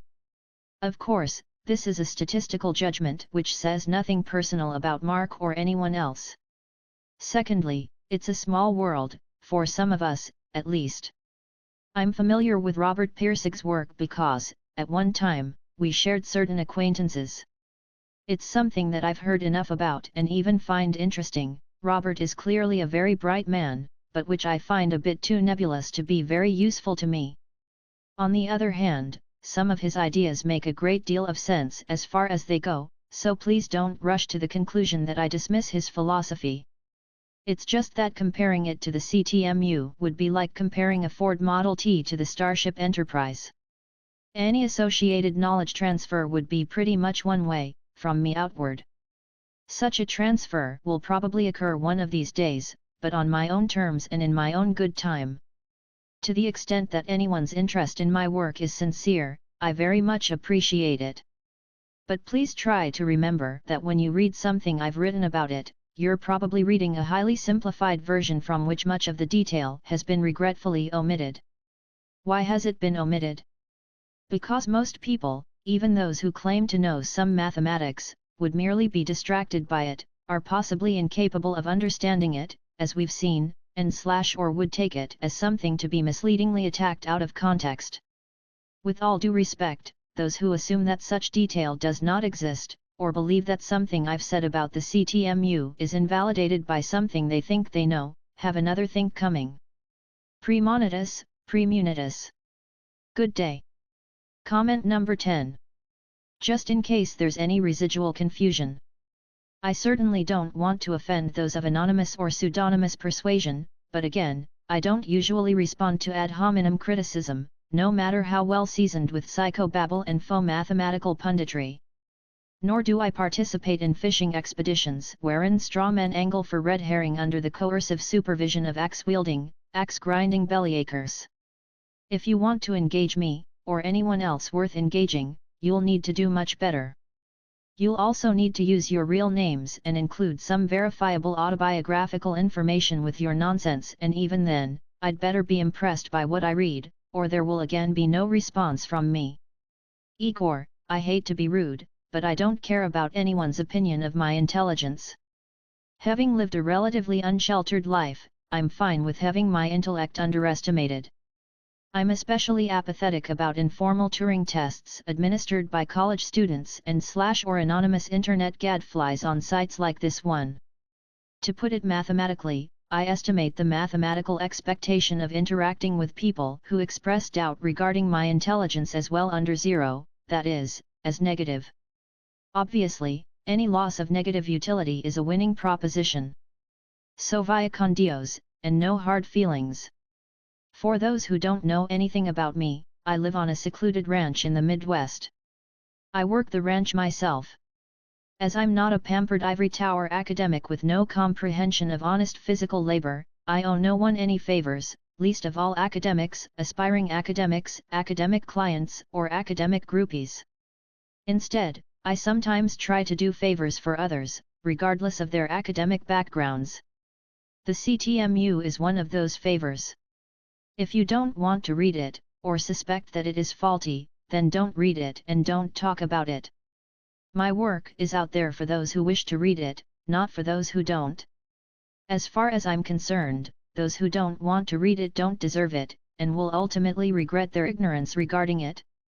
While we're on the topic of academia, I'm more than willing to concede that some professional academics are intelligent, well-motivated, and worthy of moderate respect. On the other hand, it's quite well known that I'm not an admirer of academic bureaucracy. Lord knows, I've tried to accept academia as the serene and impartial temple of knowledge and intellectual excellence that it has always claimed to be, and dearly wish that I could do so in good conscience. But unfortunately, after a good deal of honest reflection, I find such claims to be hollow. Most of the world's political con artists, high-level thieves, war criminals, scientific whores, and half-baked social engineers are academically trained and certified within an inch of their misbegotten lives as a condition of their achievements. Given that academia is in the indoctrination business, among other businesses, it is only natural to associate their behavior with their training. It follows that at this point in history, academia causes at least as many problems as it solves. Would I do away with it? Heavens, no. Would I try to return it to its former state of grace? Of course I would. It used to be better, and it could be better again. Any intellectual metric critically relying on academic achievement, or any kind of achievement explicitly or implicitly requiring academic certification, is therefore unacceptable. Such metrics are confounded by far too much excess baggage to be useful. Regarding academic journals, had I wanted to publish in one of them, I'd have tried to do so long ago. The fact of the matter is that, because I don't fully trust academia at its present stage of quasi-corporate degeneracy, or for that matter the judgments of random academics, I don't fully trust academic journals. Consequently, I've never submitted a paper to such a journal.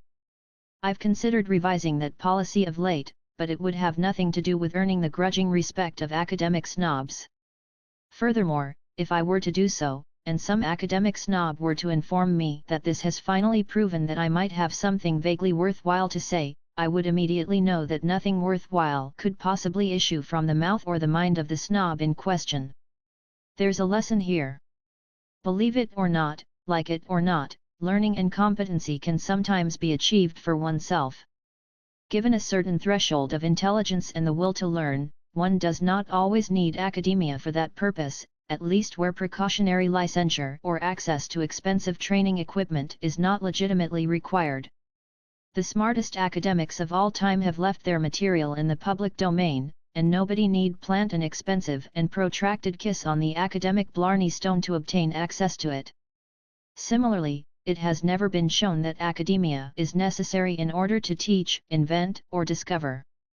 Virtually all major fields of science and philosophy originated with non-academics, indeed, even academia itself was originated by people who started their careers as non-academics. I hope this sheds a bit of light on my personal views regarding some of the issues that have been raised here. Re the Lila Squad, perhaps I'll browse around a bit and check it out. Thanks. Comment number 11. That's a reasonable response, Igor. Every now and then, I casually look around for an academic journal which shows some indication of not having been buried under a steaming pile of academic politics, orthodoxy, and networking. If I find one, perhaps I'll feed something into the system on an experimental basis. Of course, my expectations are minimal. The likely result, if one of my submissions were published in an academically controlled periodical, would be something like this. 1. Some number of academics will read it, of whom a small fraction will be interested in it. 2. Those who are interested will suddenly recall that citing even the most talented amateur, academically uncertified author, is far riskier to one's academic reputation than simply treating his insight as public property and integrating it into their own work without citation, a virtually risk-free proposition given that anyone without academic credentials is unprotected by academic privilege, beneath the radar of scholarly ethics, and in a pinch, easily written off as a case of parallel discovery. 3. Somewhere down the line, I will be taken to task for claiming their work as my own while lacking the educational credentials obviously necessary to have produced it. In short, not only are academic journals not the open, universally accessible records of fair and impartial research that academia cracks them up to be, but for any non-academic, contributing to them is certainly risky and probably thankless. As I say, I may try it anyway, just so I can point out that I was right all along. In any event, more detailed explanations of my work will be published even if I have to do it myself, in which case the terms and the timing will be all my own. Thanks for your perspective. Comment number 12. Thanks for the kind words, Jeremy. Aside from Mark, I doubt that any of the hostile or derisive commentators here have any credentials to speak of. That's why they're posting anonymously. They have no educational bona fides of the kind they'd like others to believe they have, and are afraid of being identified as pretentious know-nothings. That's also why nothing they say makes the least bit of sense. It can't be pinned on them, so they couldn't care less whether or not it hangs together. It may help to think of such people as pressurized vessels of anger and desperation who crave answers, but finding none, seek revenge upon the world for manifesting itself to them as a barren intellectual desert. Tortured souls trying to ease their inner pain, they have been so perfectly frustrated in their efforts that at any moment, they could rupture like distended gallbladders. Having been told not to expect a response from me, this bunch apparently fabricated an unrecognizable effigy on which to lavish their excess bile. Now, Mark is another story entirely. Mark, who has a name, a life, and a job, needs to be more careful. This may explain why he's finally gotten something right. I do indeed think that the CTMU is the best thing since the spoken word. Otherwise, I wouldn't bother to defend it from people like Mark. You know, I've always celebrated the presence of so many brilliant people out there. But at the same time, I've been dismayed by the fact that they're not usually the ones who are running things or doing most of the talking. Those tend to be moral imbeciles with, at best, danger zone intelligence. Those in charge of society tend to be smarter than average, but not quite smart enough to recognize their own intellectual limitations and deflate their egos and job descriptions to scale. They tend to have other important qualifications like narcissism, ruthlessness, greed, deceptiveness, innate disregard for truth, limitless self-entitlement, and the burning desire to become high achievers, for example, successful thieves and depots. It's really quite a waste. But the smart ones are out there in force. Even if one isn't lucky enough to bump into them every day, the world is positively brimming with their more worthwhile productions, and the pages of intellectual history are replete with their inspirational examples. Nobody who understands this can deny the intelligence of mankind, even though much of it has been self-canceling and subject to diversion, prostitution, or enslavement. Aside from academic closure and self-importance, this is largely why we see little mention of the CTMU from academic sources.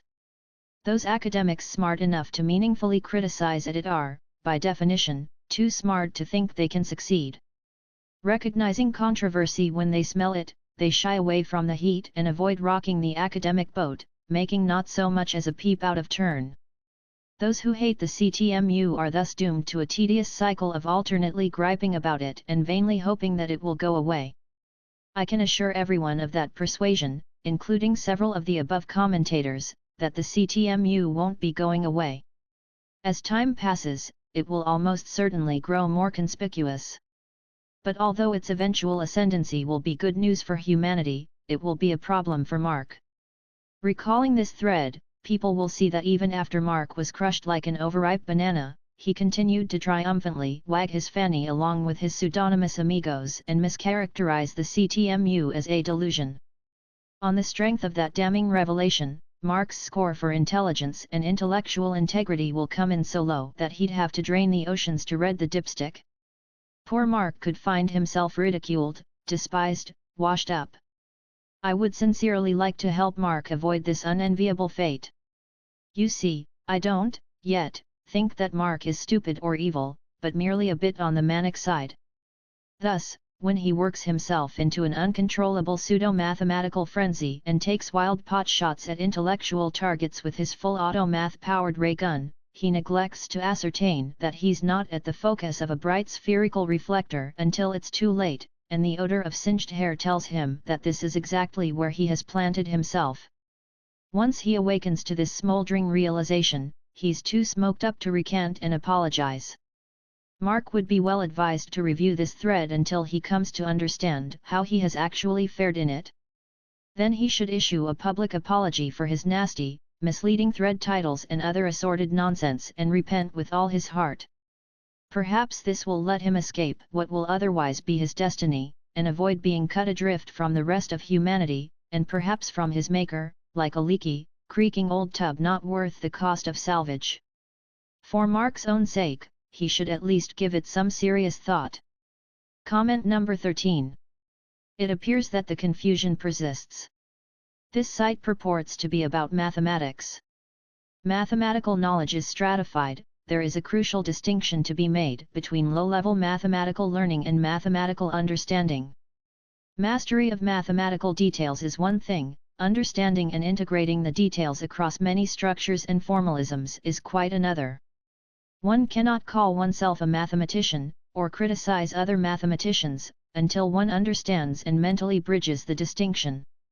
Of course, insofar as true mathematical knowledge incorporates both detail and comprehension, distinguishing levels of mathematical knowledge can be a bit misleading. The phrase low-level mathematical knowledge is a bit oxymoronic, actually denoting the mere rote memorization of mathematical boilerplate and cookie-cutter applications and procedures.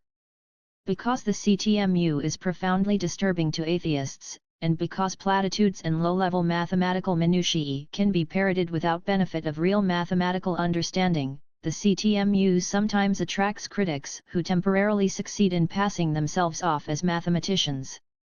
They usually do this by regurgitating a disjointed assortment of mathematical details and generalisms which they perceive as undermining the CTMU and supporting their cases. After all, mathematical learning is easily simulated for a mathematically unsophisticated audience. One simply harvests a few weighty-sounding mathematical snippets and platitudes from the web and then anonymously parrots them for the rubes, winking, nodding, and smirking as they roll fluidly off the tongue. But let's get back to reality. To a competent reader, and in these parts, there are fewer of those than one might suppose. Most CTMU critics resemble obnoxious school children on the rampage, popping off about this or that awful grown-up in a way reminiscent of the movie series Children of the Corn, or perhaps the old Star Trek episode Miri, the sci-fi tale of a mirror Earth in which most of society has been wiped out by a deadly plague. To make a short story shorter, Miri features ragtag death squads of prepubescent rugrats who, unafraid of spankings and unwilling to toe the line for anyone displaying any degree of mental and emotional maturity, occupy themselves with tracking down and liquidating any grown-ups, derisively referred to as grups, of whom they get wind. Now, I'm as fond of kids as anyone else. But Children of the Corn are quite another matter, and I eventually get bored with childish drivel. Such drivel becomes interesting only when one asks the right questions about it. For example, how deceptive and convincing can an evil little corn child be when anonymously trying to convince the world that he/she is a real mathematician, and that he/she knows for a cold hard fact that the CTMU is nonsense and its author a crank? How stupid can most people be in gullibly swallowing the faux authoritative critiques of such deceitful brats hook, line, and sinker? From a psychological or sociological standpoint, such questions can be intriguing. In this very thread, we see several commentators about whom such questions might reasonably be asked. Behold their unmistakable tone of authority, the sweeping breadth of their pronouncements, the sheer boldness of their pretensions to mathematical understanding. Smell their oozing contempt for cranks and crackpots. Look at the clever way in which they rationalize the lopsided advantage of anonymity by cutting off the ring on anyone who might object, announcing that they're hiding behind a pseudonym not because they're craven little nerds, but for purposes of safety. In fairness, this rationalization was offered by just one critic in this thread. Suffice it to say that where an ordinary CTMU critic can be accurately described as insufferable, this link-happy little fellow can be described as insufferable, cubed. Joseph Goebbels himself displayed no greater mastery of the bluff. Too bad that at the end of the day, all of this masterful rhetoric merely gives rise to a very pointed question: why do all of these commentators seem to fear having their pants yanked down around their spindly ankles in front of the entire mathematical and/or philosophical world? Why doesn't one of them screw up his courage, take a deep breath, and come clean about his impressive academic credentials, positions, and affiliations, something he should really want to get out of the way as soon as possible, inasmuch as until he does, he's indistinguishable from a loud-talking two-bit grifter trying to pull a fast one? After all, Mark did it, why can't they? It's a mystery. Comment 14. A fine post, Jeremy. In fact, one of several. It always warms my heart to learn that someone has actually been listening.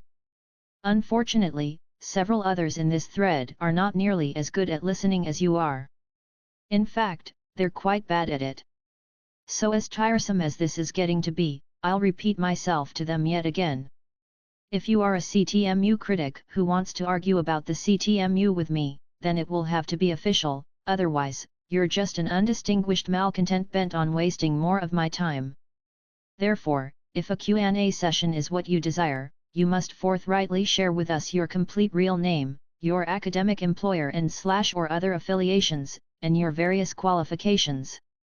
Anonymous, fish-scented claims that you, for example, work on Wall Street and attended some overpriced, philosophically irrelevant business academy. I am a 2390 SAT-toting Wharton graduate with dual degrees in mathematics and economics, and I currently work on Wall Street, won't do the trick. Only in conjunction with complete personal data can your information be checked and your comments permanently attached to your expert reputation, such as it may be.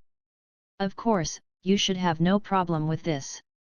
You'd be expected to provide your name on any scholarly paper you might publish, or for any speech or interview in which you might hold forth as an expert. Why not show that you have at least a scintilla of courage and honesty so that we can get to the important matter of establishing who the cranks and crackpots really are around here? After all, the CTMU critics in this thread are the ones who insist on using such epithets. If you are on the faculty of a major college or university and thus the expert critic you pretend to be, the worst thing you have to fear on this blog is a standing ovation. If you turn out to be at all genuine, you'll soon be swaggering about just like one of the big boys, as opposed, for example, to a wannabe big boy who got too big for his little britches, popped his suspenders, and traded in the swagger for a comical pants around the ankles, waddle in his ankle garters and his Wall Street boxers with the cowboys and the dollar signs. Above all, don't worry about anyone hitching a free ride on your precious CV.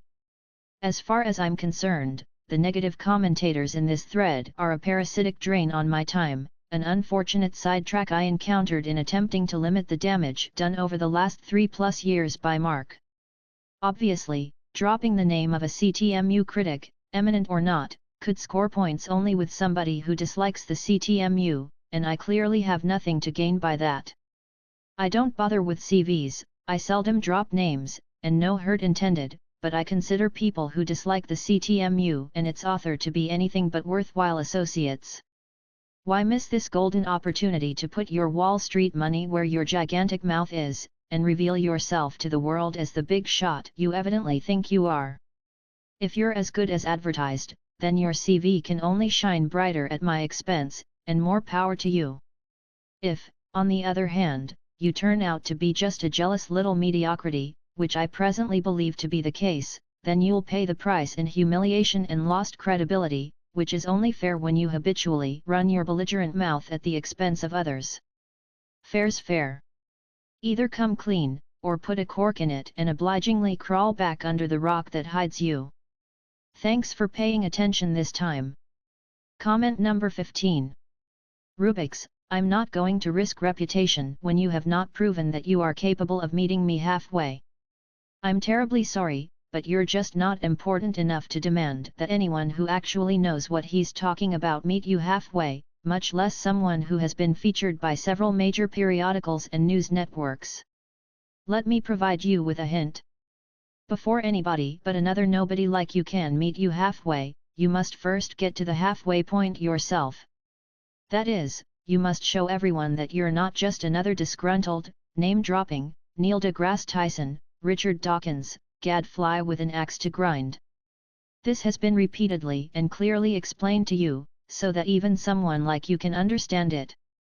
I remind you, again, that one of my majors was mathematics. Very well, then, although one would never know it from looking at the nonsense you post. Let's have the information that will allow us to couple your complete real name with your math degree and other assorted qualifications and credentials. People have no problems revealing their credentials when it comes to an honest debate. Then put your money where your indefatigable mouth is already, and let's see what kind of Tyson or Dawkins you really are. Otherwise, you might as well stuff a sock in it. Remember to remove the ankle garter. Comment number 16. So are you going to actually do us the honor of a fair debate, or are you just going to call us unimportant idiots? I'm afraid it's got to be the latter, at least for you personally. Of course, you could always come clean. Comment number 17. I also think that Langan knows how much nonsense his words are, but he is building a foundation and you can see he has his followers. It's probably very profitable. Not exactly. But thanks for once again drawing our attention to the fact that when anonymous fools are running around tirelessly accusing one of self-promotion and profiteering, no matter how tastefully one refrains, it really makes no sense not to go ahead and take it to the limit. Fortunately, it's not too late to put that engine in gear. Langan is pulling a coattails of Dawkins, where his aim is to supplement his name with credential-laden opponents. Well, that's rich, isn't it? I come here to rebut somebody who was using my name and my work to provide his own blog with content, mark, and some cheeky little ignoramus hiding behind a pseudonym rushes out yapping like an enraged rat terrier about my alleged desire for a transfusion of credentials from semi-retired professional atheist Richard Dawkins. While Richard's intellect apparently remains sharp enough, militant atheism is now such a central part of his shtick that he's no longer of much value to any non-atheist as a scholarly associate. One can't be sure, but it almost seems as though the rat terrier in question, between windy gusts of boasting, Wall Street, Wharton, 2390 SAT score, etc., is sneakily trying to associate himself with poor Professor Dawkins by endlessly repeating his name, pretending to speak on his behalf, and presuming to shield him from potential opponents who haven't so much as mentioned him except to quote the loquacious little terrier himself. In the name of decency, the rat terrier in question should stop his shameless name-dropping, especially since, in all likelihood, Richard Dawkins wants nothing to do with him. The probable truth of it is, Dawkins wouldn't let some pushy little nonentity of that insufferable ilk scrub his toilet if he showed up on the doorstep dressed as a sexy little chambermaid with a plunger dangling from his neck and a brand new copy of The God Delusion lovingly clutched to his bosom. Neither, for that matter, would I. As we all know from painful experience, such malcontents never stop talking, only get more annoying the longer they ramble, and are nearly impossible to get rid of without a jumbo-kin of pepper spray. Professor Dawkins had best beware. This is not a pair of lips he wants glued to his instep. Comment number 17. Demanding credential-laden opponents is a tactic frequently seen in the ID community. But wasn't it explicitly decided some time ago that big-name atheists, evolutionists, and ID critics should avoid lending credence to even the most prominent ID proponents by debating them in public? Sure it was. It's all over the web. Check it out for yourself. In some other interview you claimed intelligence requires it, but this is demonstrably false. That would no doubt be a very interesting demonstration. Comment number 18. At least prominent ID proponents are willing to debate prominent ID critics, even though the latter are unwilling to return the favor.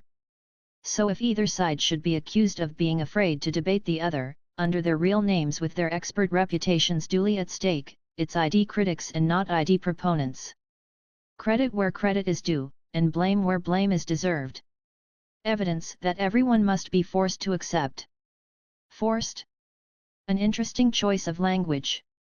But throughout the sciences, accepting evidence is not nearly as much of a problem as accepting what it is said to be evidence of. Of course, one would have to know a little about the philosophy of science in order to make proper sense of that. Comment number 19. Anonymous, I hasten to add that I am in no way affiliated with him and that some of the things I say may not even correspond to his views. However, I think that I am at least slightly better informed about the CTMU than many of its critics. I agree on both counts. The above evaluation of my ideas and utterances using the Wikipedia Crankometer is pretty accurate in most respects, with a couple of question marks, both of which would seem to work in my favor. Regarding Rubix, let's back it up a little. Rubix, by forced, I mean it's evidence that is true for you, true for me, and true for everyone. Replicated observation provides hard scientific evidence of perceptual content. But as soon as one calls it evidence of anything but its own existence, one is exceeding the bounds of observation alone. This is why one can prove absolutely nothing on an empirical, scientific basis but the bare existence of one's raw data. One inevitably runs into the problem of induction. All that one can do is probabilistically confirm a given, explanatory or predictive, theory within certain bounds to a certain depth. The depth criterion is where materialists typically fall short. Their applications of Occam's razor implicitly exclude entire levels of explanation including ontology. Materialists often claim that ontology is scientifically irrelevant on the supposed grounds that for scientific purposes, matter and nature just exist. But as soon as one gives up on explanatory closure and stops short of explaining existence itself, that's the end of one's explanation, and to the extent that science is explanatory, the end of one's scientific support. One is left standing not on science, but on bald assumptions, and this obviously limits the level of theorization for which one is equipped. Unfortunately for materialists, they have no idea how to endow their scientific explanations with the necessary degrees of closure and thereby overcome this limitation. As only the CTMU can do that, it is a necessary ingredient of science. So is everything that the CTMU logically implies, including you-know-who. I need merely add that specific questions about how the CTMU pulls this off, assuming that they have not already been answered elsewhere, are to be asked only by honest, qualified, and highly credentialed people. That way, everything's on the up and up, and I don't have to worry about accidental misattribution. Rubix, you imply that the same of evidence can result in multiple interpretations, which is true. But typically we limit our explanations to what is sufficient and consistent, hence Occam's razor. If my explanation correctly explains/predicts things, it will win out over another explanation that adds superfluous frameworks that add no new information, especially in absence of evidence. Again, it's like arguing that a hot kettle of water boiling on a stove could be evidence that fairies are involved. We don't have any reason to believe that, especially when we have other more consistent explanations that don't require such things. I hate to have to break this to you, but rare, hidden, or non-existent aspects of reality, for example fairies, are not necessarily either syntactically or semantically inconsistent, and cannot be conclusively ruled out except in specific bounded contexts. The most that one can say for sure is that fairies are unobserved and/or observationally unreplicated within a bounded set of data, and no mere application of Occam's razor can resolve the issue. After all, Occam's razor is merely a fallible rule of thumb. One of the main technical problems with Occam's razor is that it can't be applied in a vacuum, but only within a supporting explanatory framework. If that framework is itself flawed or incomplete, then Occam's razor can be worse than useless. This is a problem for materialism. The existence of matter itself can't be explained within a purely materialistic framework, and this nullifies Occam's razor as a rationale for materialism. Uncertainty cannot be confined to the ontological level of explanation without simply assuming that ontology is unnecessary and severing it from reality. To improve on this assumption, one would need some kind of high-level mathematical proof. But of course, such a proof is well beyond the intellectual capacity of any materialist, which is why some materialists regard it as impossible.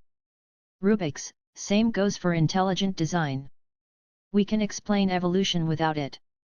We can explain complexity without it.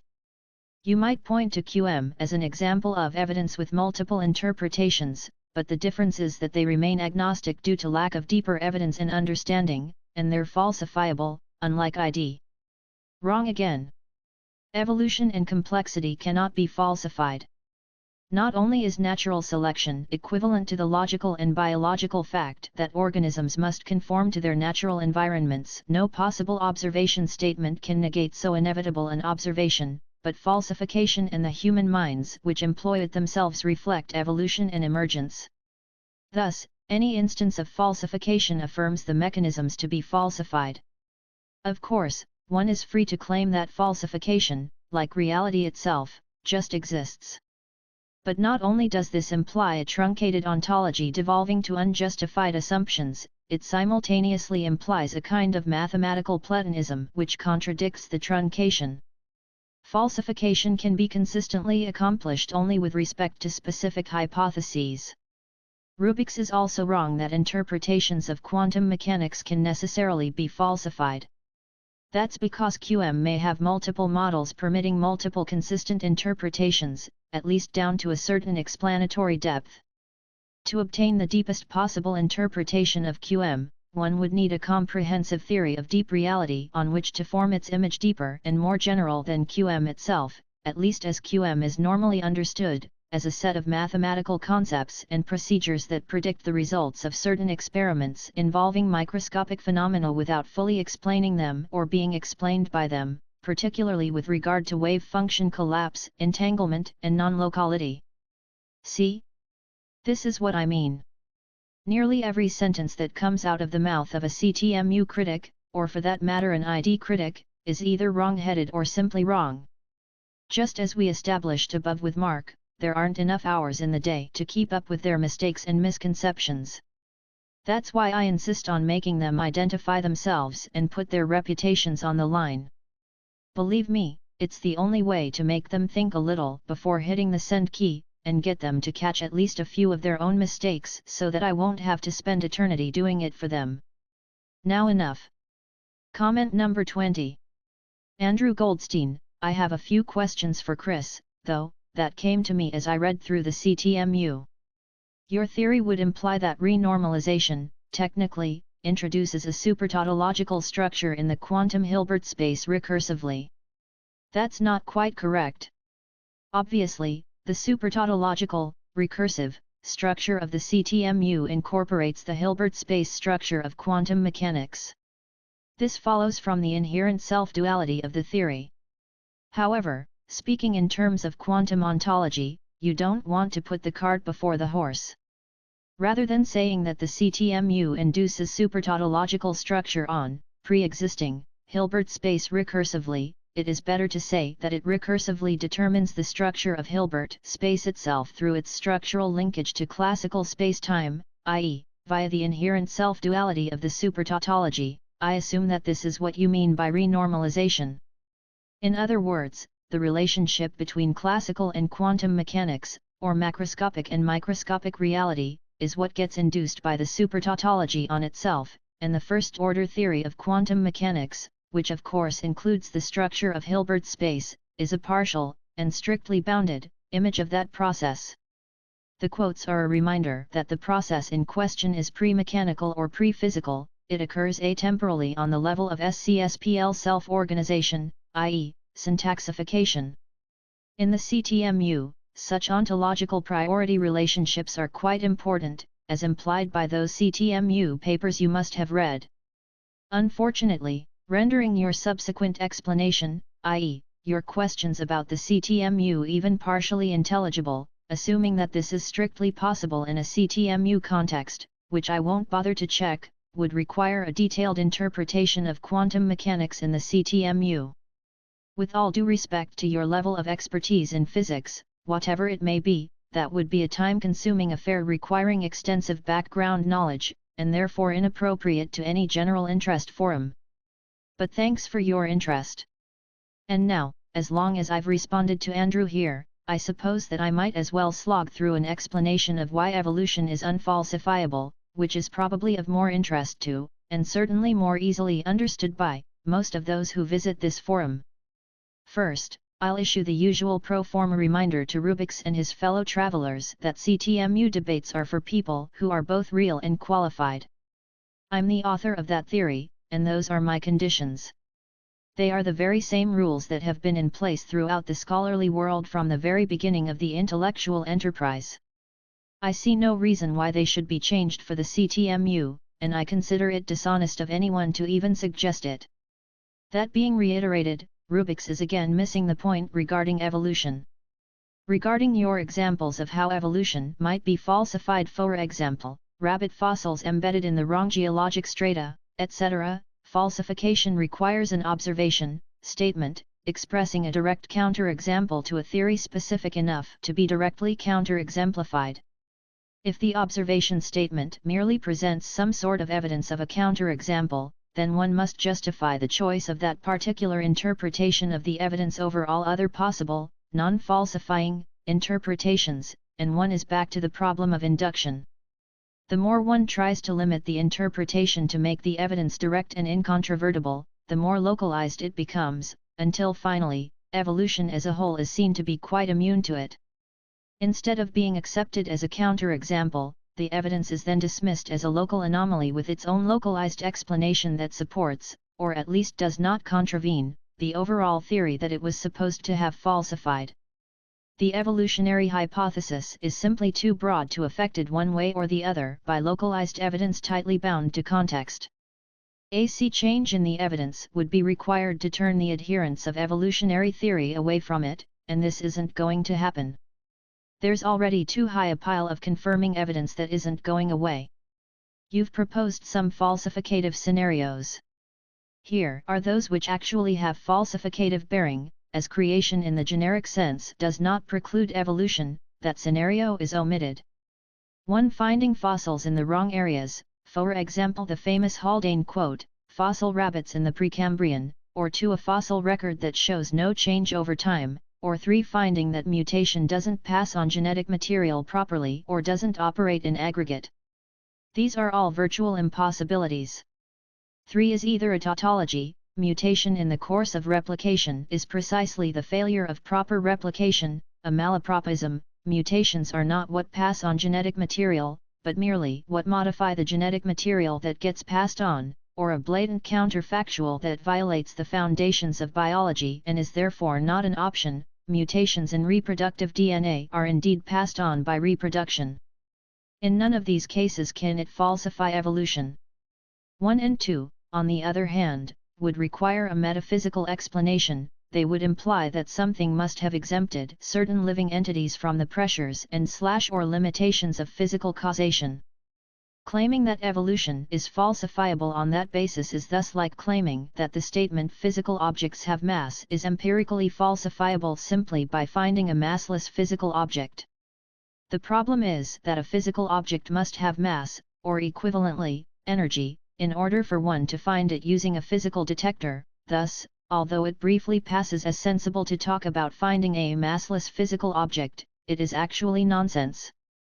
Similarly, any evolution-falsifying fossil is clearly embedded in the physical environment, and absent spontaneous generation or a wormhole connecting different geologic eras, etc., must by definition have adapted to that environment in order to proliferate and produce fossils. Next, we have the problem that in the large, standard evolution can be regarded as something like a principle of indifference which is perfectly transparent to physical causation. For its specific causal explanations, it points to the laws of nature, especially the laws of physics as presently conceived, which is where it gets its putative affinity for materialism and randomism. This renders its causal dimension, summarized as evolution is a natural process, quite immune to falsification. Anything that it cannot specifically explain is simply attributed to the action of unspecified, even hitherto undiscovered, natural laws. This kind of open-ended naturalistic attribution is rife throughout the sciences, and can be justified only under an extended definition of nature accommodating the unknown. But perhaps this isn't convincing enough, so let's take a closer look. Since evolution is a composite thesis, one must specify which part of it is up for falsification. These parts include the existence of selective environmental pressure, adaptation to selective pressure by individual organisms as a condition of survival, and reproductive heritability of the adaptive traits of those organisms. One thus assumes either that all adaptive traits are initially present in some line or combination of lines, up to and including the very source of common descent, or that they can arise emergently through random mutations within the genetic code. The first two ingredients are clearly tautologically related. On both the individual and intergenerational scales, adaptation is defined as a viable response to selective pressure, and selective pressure is defined as that which requires adaptation for survival. Similarly, reproduction with heritability of traits is not only a well-observed empirical fact, but something without which neither we, nor any other species, would exist in a remotely stable form. Let's put it another way. Organisms either adapt to their environments, or their environments kill them and thereby obstruct their breeding and ultimately arrest the continuation of their lines, or in the language of the modern synthesis, the spread of their genes. It comes down to a very simple and incontrovertible fact: organisms, being physically embedded in their environments, are critically causally dependent on their environments, and when they change, evolve, they must do so in accommodation thereto. This means that the definitions of selection and adaptation are tautologically linked via the real, logically inevitable organism-environment relationships on which they are semantically based. Elsewhere, you write that natural selection isn't an unfalsifiable tautology. Survival of the fittest is a gross oversimplification meant to dismiss evolution as a mere notion of survivors surviving. Scientists don't even like using that definition precisely because it's an incomplete view. Nevertheless, specific definitions of fitness and adaptation are necessarily coupled with survival, otherwise, fitness is obviously out of the question, and the overall structure of the theory of evolution is invariant with respect to them. Specific instances wander hither and yon, and specific explanations wax and wane, but the theory of evolution rolls ever onward. What if we now add a fourth component to the evolutionary hypothesis, namely, the stipulation that one species can arise from another by mutation, or from some combination of others by hybridization or some other form of gene mixing? Evolutionary speciation comes close to being an independent axiom of evolutionary theory akin to the parallel postulate of Euclidean geometry. It cannot be derived from natural selection, adaptation, and mutable reproduction alone. Suffice it to say that it comes to rest on the details of the genotype-phenotype mapping, which are still rather poorly understood. It would therefore be difficult if not impossible to falsify. In case all of this still leaves you cold, all that you really need remember is the bottom line, which you have already, in effect, acknowledged. In logic, falsification is really just inverse verification, and because empirical verification is impossible for explanatory and predictive scientific theories, so is empirical falsification. Both are out of the question for anything exceeding the bare data, and are thus limited to purely descriptive theories. Definite, as opposed to statistical or inductive, falsification is primarily for descriptive empirical theories only, via which it can secondarily preclude explanatory or predictive empirical theories based on false or irrelevant data. Aside from that, only in the non-empirical, logico-mathematical realm can we employ the axiomatic method or metamathematical reasoning to effect falsification by disproof, derivation of the negation. What does this mean? To falsify evolution under present circumstances, one would have to produce, in real time, an organism that is able to survive independently of its environment, without any kind of adaptation whatsoever. But an organism independent of its environment is an oxymoron, because organisms are all physically embedded in their environments and therefore causally dependent on them. To deny this is to imply that physical embedment is somehow not what it seems, and that the organism in question is in such complete and intimate control of its environment that it need no longer go through the motions of behavioral adaptation, wasting no effort on eating, breathing, or eliminating. Such an organism, being so perfectly adapted to its environment that its survival is no longer dependent on the environment in any way, exists entirely on its own terms, its environment is a virtual extension of it and thus integral to it.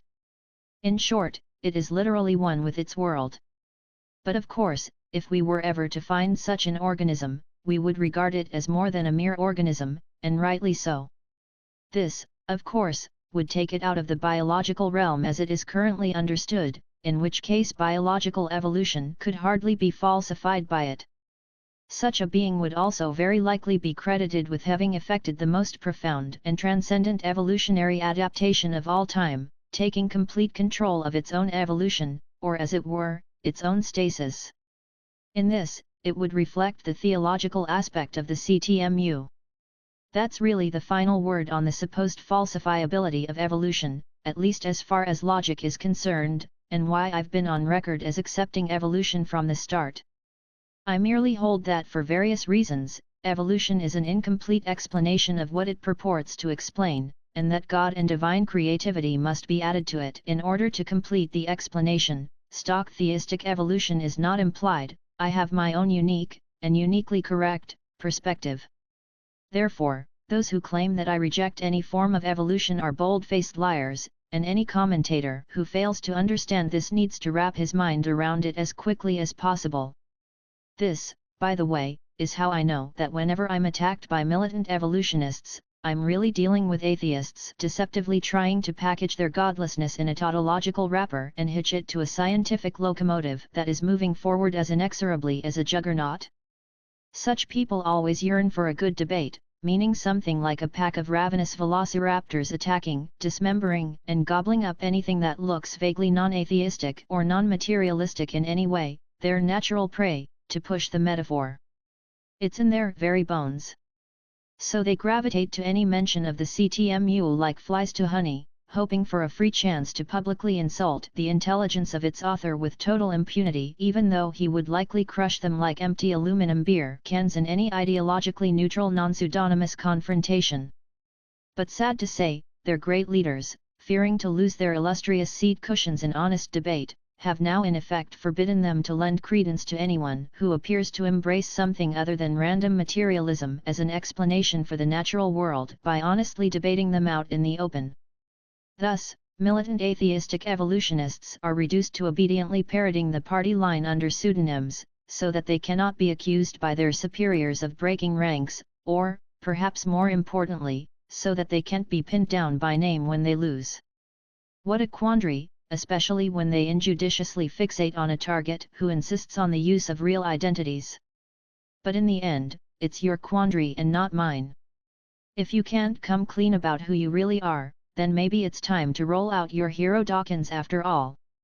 At least he's not afraid to attach his real identity to his opinions. And if the old warhorse is simply too busy or too important to be trotted out and put through his paces by so uneducated a horseman as I, or simply doesn't want to lend credence to those who disagree with him, then at least he can be pilloried by name for refusing to engage well-known and verifiably intelligent people who just might hand him his rump on a platter. Of course, you're free to doubt such an outcome. But sadly for you, there's only one way to know for sure whether you're right, and your side clearly isn't up to it. So much for your evolutionary, or atheistic materialistic, nonsense. Now let's move on to the rest of your nonsense. First, Occam's razor has nothing whatsoever to do with certainty. Your sentence. It keeps explanations to their bare minimum elements of certainty. Is thus meaningless. On one hand you have certainty, which is limited to the bare data, no explanatory or predictive theorization allowed, while on the other, you have a rather dull tool, Occam's razor, which simply minimizes the number of concepts and variables in theories. In order to apply Occam's razor with certainty, you'd have to apply it to the bare data, in which case it would merely tell you not to fabricate extra data or introduce irrelevant data without telling you the first thing about how to distinguish necessity from superfluity, relevance from irrelevance, or correct from incorrect explanation or prediction. It says nothing about explanatory or predictive sufficiency except that this alone, with no extra padding, is all that you want, but good luck finding it. Furthermore, it cannot anticipate anomalies, or future data, or help to identify any hidden variables that might render a theory more robust as the context expands and new kinds of data emerge. Its entire mathematical basis is simply that more concepts create more possibilities, and that absent any sort of evidence, no help there either, these additional possibilities are statistically more likely to be erroneous or irrelevant than correct. Regarding Newcomb's paradox, you write: the real way to resolve the paradox is through rational decision theory. The paradox only exists if we frame it in a paradoxical way. It's like Zeno's paradox, which isn't a real paradox but a framing of a problem that tries to circumvent calculus by invoking the same confusions about infinity that people experience in the 0.999 = 1 argument. The paradoxical formation of the Newcomb scenario, of which you seem to dispute the existence, is usually credited to Robert Nozick, then of Harvard University, and based on rational decision theory. Thus, when you deny that Newcomb's paradox is actually a paradox, you're disagreeing with the late Professor Nozick. Accordingly, I suggest that you track down Professor Nozick, Ph.D., R.I.P., at the cemetery where he's buried, pseudonymously insult him as is your wont, and then count the number of responses you get from him. But since you'll almost certainly get zip from poor Nozick, and rightly so, I'll go ahead and tell you what he would probably tell you if he were so disposed, which he wouldn't be, because reasoning with you is obviously a perfect impossibility. First, you need to get straight with the following: the fact that a paradox is resolvable, or has apparently been resolved, doesn't mean that it wasn't a real paradox.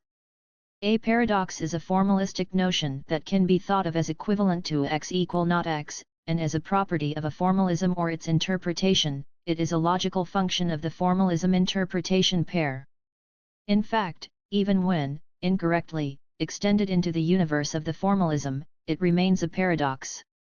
Moreover, the paradox has not been definitely removed from its originating formalism through revision or extension until the revision or extension in question has been shown to minutely resolve all possible forms of it.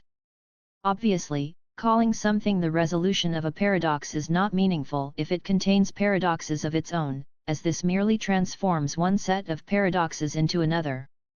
For example, standard analysis incorporates the so-called paradox of infinitesimals, which are somewhat oxymoronically defined as non-zero but subfinite, absolutely intectable, quantities. Some people hold that this paradox has been adequately resolved, others disagree. Various efforts have been made to resolve it, a couple of the more famous being the traditional Cauchy-Weierstrass epsilon delta formalism and non-standard analysis. To my knowledge, none has succeeded to everyone's complete satisfaction. Paradoxes or loose ends of one sort or another keep popping out. Thus, claiming that Zeno's paradoxes were never real paradoxes because Newcomb and Leibniz discovered calculus a couple of millennia down the line doesn't wash. Yes, the calculus definitely works, but the question of why is still open to study. As for rational decision theory, that was part of Robert Nozick's original argument, and was explicitly included in both the original paper The Resolution of Newcomb's Paradox Langen 1989 and the essay on that topic which I included in The Art of Knowing a decade or so later.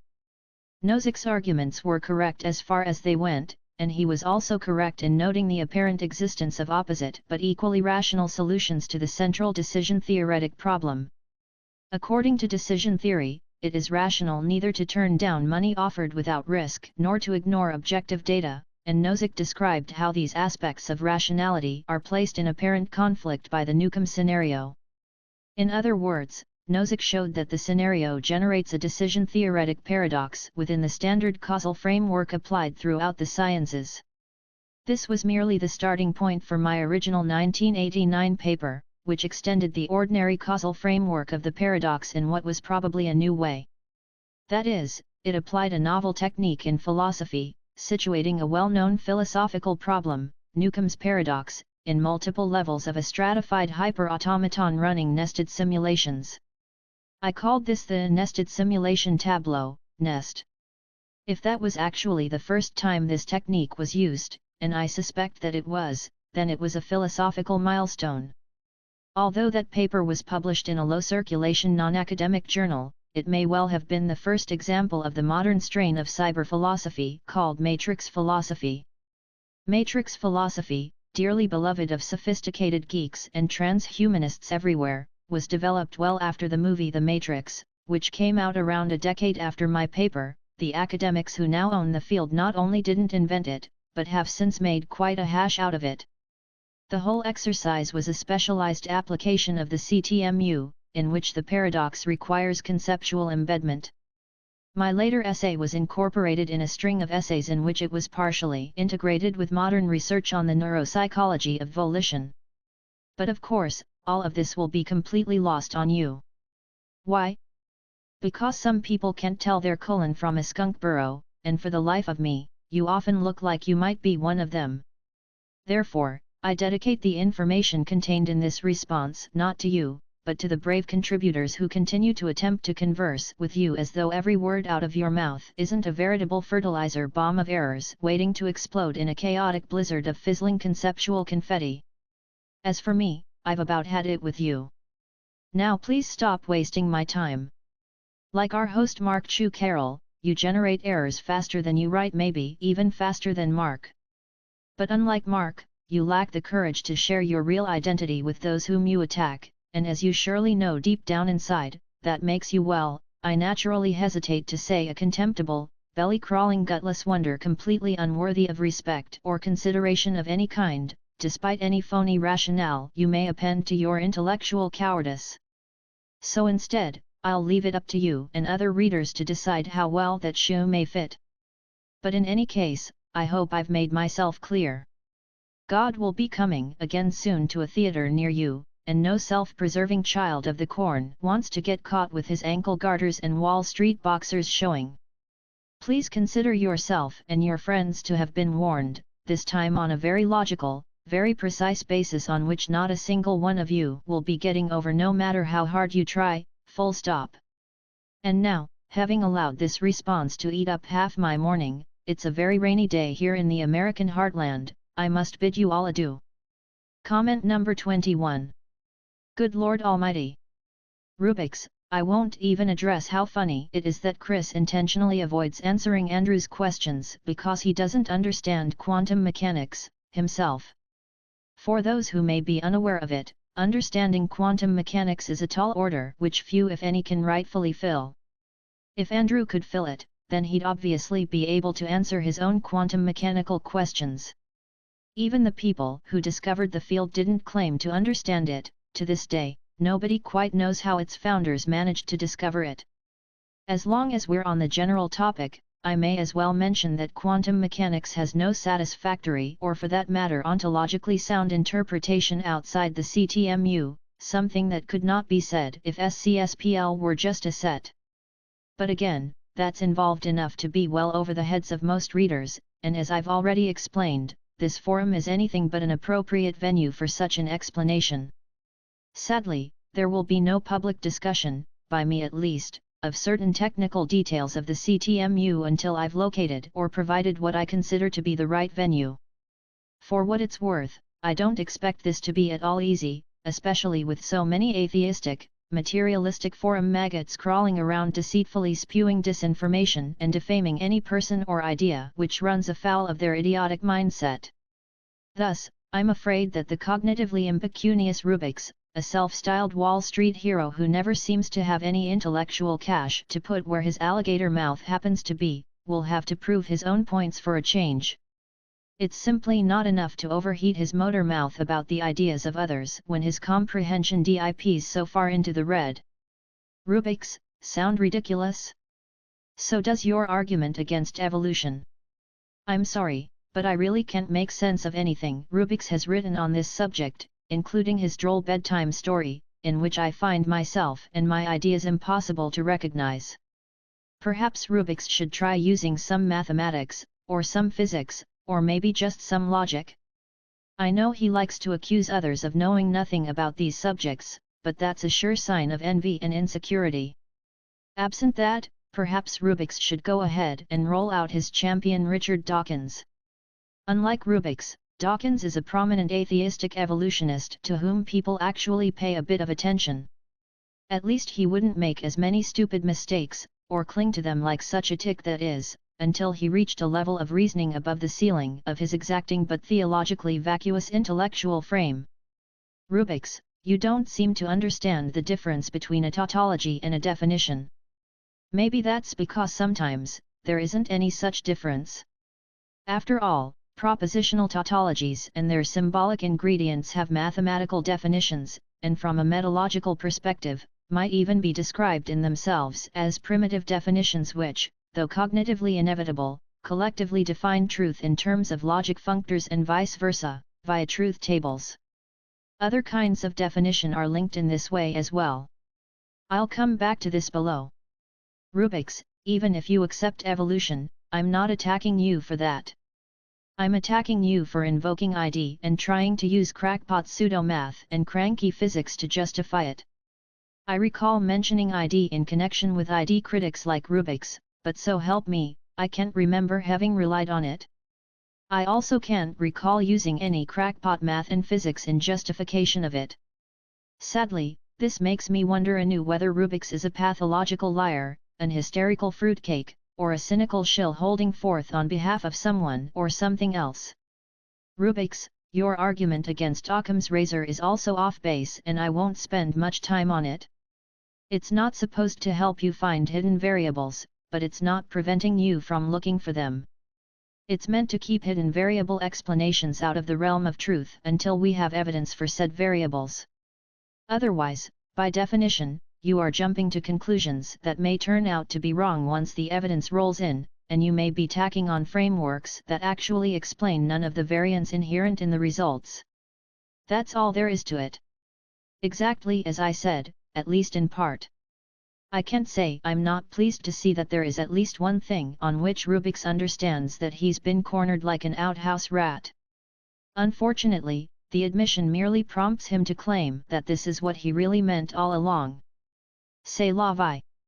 Rubix, Newcomb's paradox is only a paradox because it's framed in an unsound way. So it seems that Robert Nozick, Ph.D., an eminent academic philosopher late of Harvard University, along with Martin Gardner of Scientific American, were nothing but cranks and frauds who saw paradox where Rubix swears there was none. Too bad the great Rubix wasn't there to clue them in. Clearly, Rubix needs to quit his day job on Wall Street, get busy with something other than licensed thievery for a change, and enlighten the world about all of this as quickly as possible. Rubix, also, leave it to a crank philosopher to take credit for things unjustly. You're aware that ideas for the matrix philosophy have long predated you, right? Forget Nozick's experience machine or Plato's allegory of the cave or even the Buddhist Maya or Zhuangzi's butterfly dream or Descartes' demon. Hell, forget Tron, which came out 7 years prior, or The Lawnmower Man, which began pre-production in 1988. Obviously your important paper which used the CTMU in 1989 was the first example of the matrix philosophy. Give me a break, man. I hate to belabor the obvious, especially to such a preeminent philosophical genius. But there's a very clear difference between Platonic philosophy, the allegory of the cave, cyber philosophy, for example, the Turing test, human intelligence and consciousness, and matrix philosophy, so named because it was inspired by the movie of that title. There's a common element, but no competent intellect would so thoughtlessly mangle the distinctions. For example, whether computers and computation are explicitly involved, how the problem is mapped into the computational realm, whether there's a computational world simulation, matrix philosophy, and so on. However, that's almost beside the point, given that Rubix is evidently having a great deal of difficulty telling the difference between written philosophy and the fluffy, frothy Hollywood movies from which he actually seems to have gotten most of his mathematical and philosophical knowledge. Does anyone else wonder if this might be saying something about the philosophical expertise of Rubix of Wall Street, celebrated latter-day nemesis of Zeno of Elea? Now, I certainly don't want to give the wrong impression. There could very well be a prior paper out there which uses roughly the same technique as I used in the resolution of Newcomb's paradox/1989. It's just that out here in the sticks, far away from the teeming intellectual bazaar overspreading the splendiferous ivory tower complex of Greater Academistan, I've never heard a whisper of it. Perhaps, if we're lucky, Rubix can set the record straight by putting us onto this philosophical milestone. But if not, then perhaps Rubix will soon be transferring credit for the Apollo space program from those self-aggrandizing gold bricks Eisenhower and Kennedy to the Tinseltown scriptwriter who adapted Jules Verne's From the Earth to the Moon for the silver screen. Rubix, I should add that your comments on Zeno's paradox further shows your mathematical ignorance. We fully understand the why behind the answer. Really? Then Rubix needs to either prove it once and for all, or refer us to the papers in which it is proven or the comprehensive anthologies in which it is decided. By the way, who on earth is we? It is important, when one assumes an imperious tone of intellectual authority, to let everyone know for exactly whom one claims to be speaking. Zeno's paradox is not a real paradox, indeed. What a rollicking barrel full of slap-happy tail-pulling Wall Street monkeys! Rubix, you also overemphasize your importance and influence. The Crankometer is screaming. How typical! First, Rubix repeatedly swoops out of a muddy sky with unprovoked attacks on something he claims I wrote about Newcomb's paradox, but which I don't recognize. His remarks are characteristically disordered and weirdly off-topic, so I don't respond. But as ever, he mindlessly persists, tossing off scrap after snippet of total nonsense which betrays his complete ignorance of the paradox and my analysis of it. I still don't know what it is of mine that he actually read, if anything. So finally, in a merciful attempt to correct his bizarre misconceptions, I write a few words about my first paper on the topic. And what's the response? In sweet revenge for my brutal attempt to shoehorn a few hated and feared bits of real information into his empty skull, he sanctimoniously accuses me of overemphasizing my importance and influence. It's a bit like accusing someone who throws a lifeline to a drowning victim of assault with a rope, or someone who brushes away a biting fly of extreme cruelty to animals. In Rubix's world, this is what passes for constructive dialogue. Yes, no doubt about it, the Crankometer is screaming bloody murder. But in this case, it is screaming the pseudonyms of zonked-out atheist materialist fanatics calling themselves by absurd nicknames like Rubix and John Fringe who, unfortunately, can't reason their way out of a wet paper bag together, but lack the self-control to tape their own sleep-talking mouths shut in order to avoid embarrassing themselves. Speaking of John Fringe.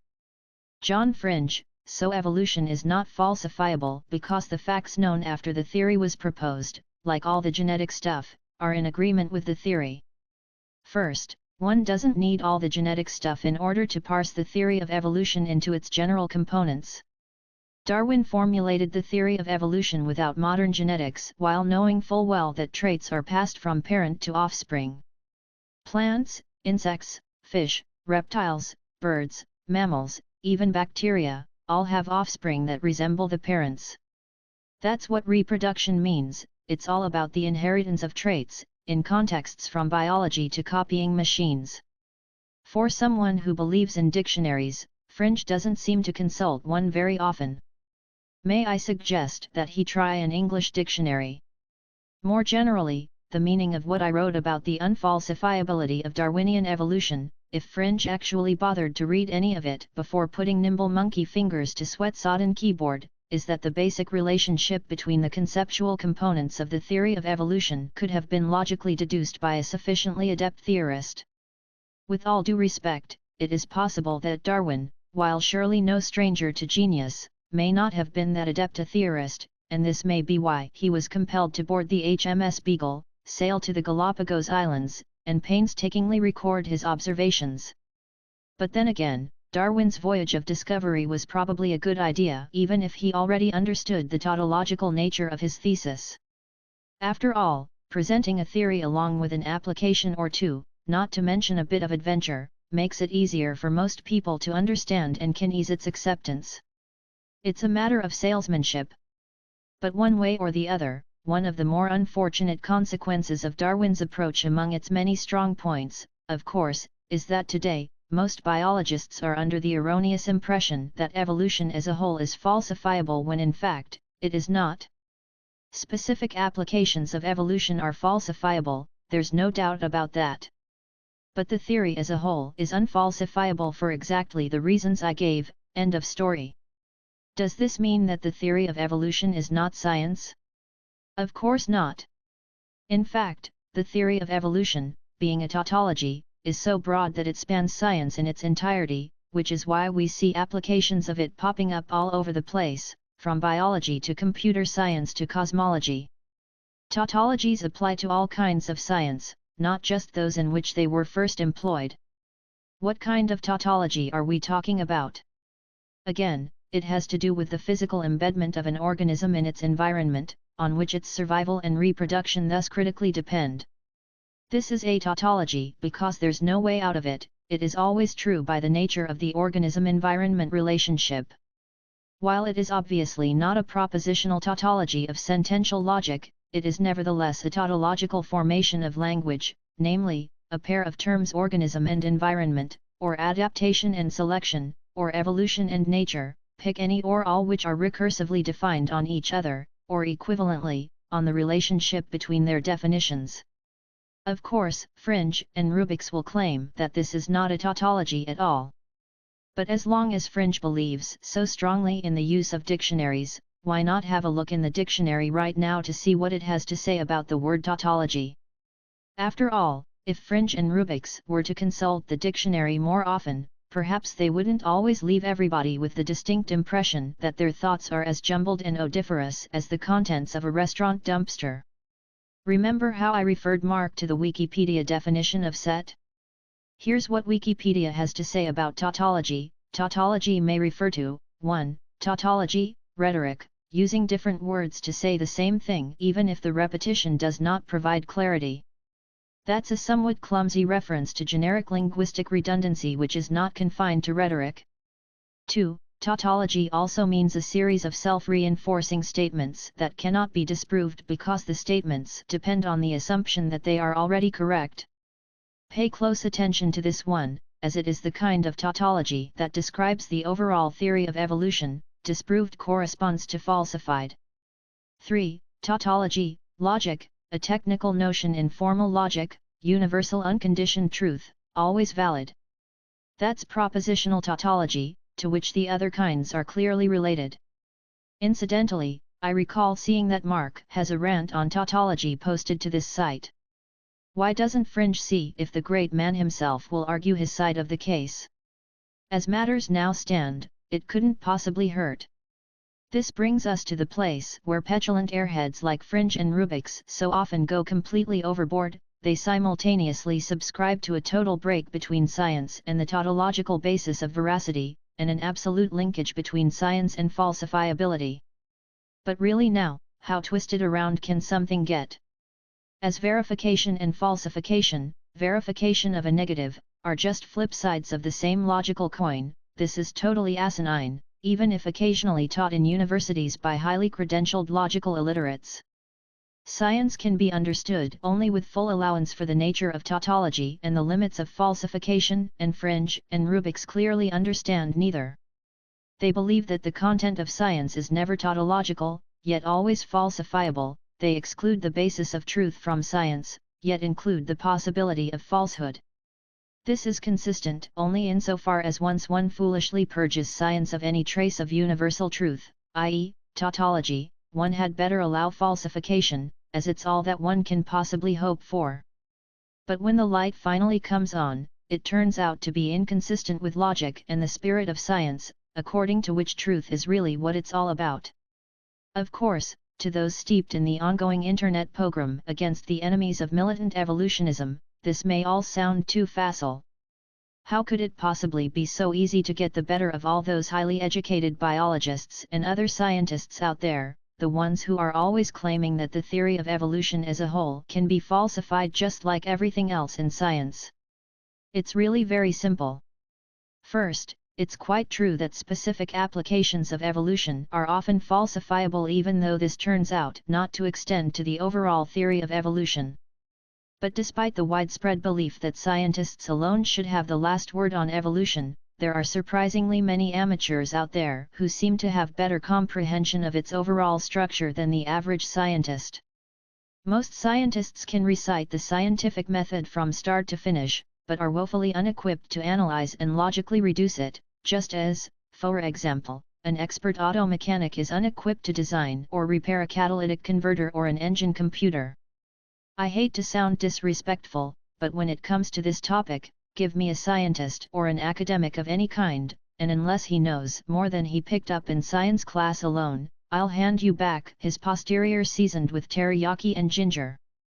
Last but not least, as I believe I've mentioned elsewhere, pseudonymous CTMU critic is virtually synonymous with abject brainless pissant. No offense to anyone, but that's been my experience over the last couple of decades, and I strongly believe in heeding past experience. Yet the nickname John Fringe, assuming that's what it is, plainly evokes a conflation of the TV show Fringe and the actor, John Noble, who plays its central character, a brilliant and courageous if mentally skewed scientist. Except for the skewed mentation, such a nickname doesn't seem a good fit for our own Mr. Fringe. So why doesn't he choose a new one more befitting his image? Or perhaps he could simply grow a pair, drag himself in from the cold, and come clean along with his undercover partner in crime, Rubix. Attention CC, you really need to stand up and take a little responsibility for what goes on in your own forum. On the heels of our exchange regarding your CTMU critique, these participants are making a fool of you.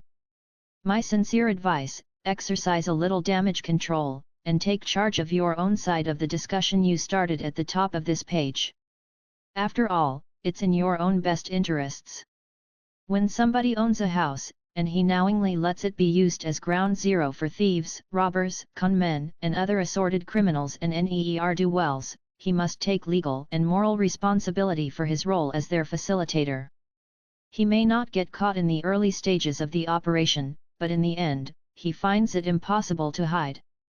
Intellectually speaking, your present situation is directly analogous. Since you'll ultimately have to take responsibility for enabling the brain-dead but nonetheless despicable antics of these imbeciles on your behalf, why not take the bull by the horns right here and now, and start fighting your own battles?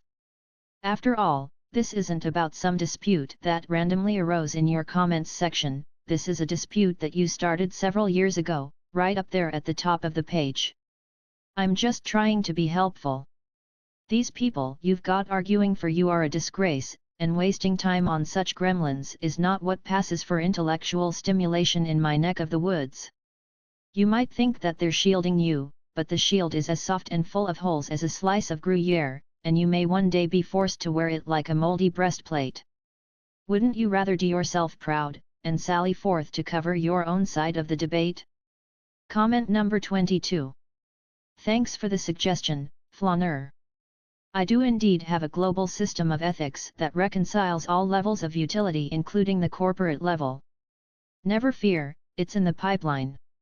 And now, I regret that must once again put my feet on a hard place, and my shoulder to the Sisyphean rock that is good math, bad math. Mark Chu Carroll, this shouldn't be hard for someone with an awesome intellect like yours to comprehend. But I'll go ahead and explain it to you anyway. No one here is arguing for me. The people who continue to argue with you are arguing for themselves, because they find it interesting or entertaining. As long as they continue to find it worthwhile, they're perfectly welcome to continue to do it. So you say. But of course, when people rely on pseudonyms, they could be anyone, even you. Mark Chu Carroll, no one is shielding me. If I felt the need to defend myself, I would. Trust me, you have a need to defend yourself. I've caught you in all kinds of mathematical errors, several of them quite serious. I could catch you in many more. If I wished to do so, I could fuel an entire blog with your errors. Fortunately for you, I probably won't. Mark Chu Carroll, personally, I just think that you're a waste of time. Why? That's alright. You don't have to tell me why. But something tells me that here it comes anyway. Mark Chu Carroll, most importantly, you're an obvious, dreadful, boring crank. A crank. Whatever you do, Mark, don't drop that mirror, it's 7 years of bad luck. I'm terribly sorry that you find me boring. It's just that every time you've opened your mouth, errors have leaked out billowing, gas giant errors that positively cry out for correction. I find it fascinating that someone intelligent enough to possess your, reputed, programming skill set, there's that hated word again, is so deficient in metacognitive presence that he can't catch a single one of them for the life of him.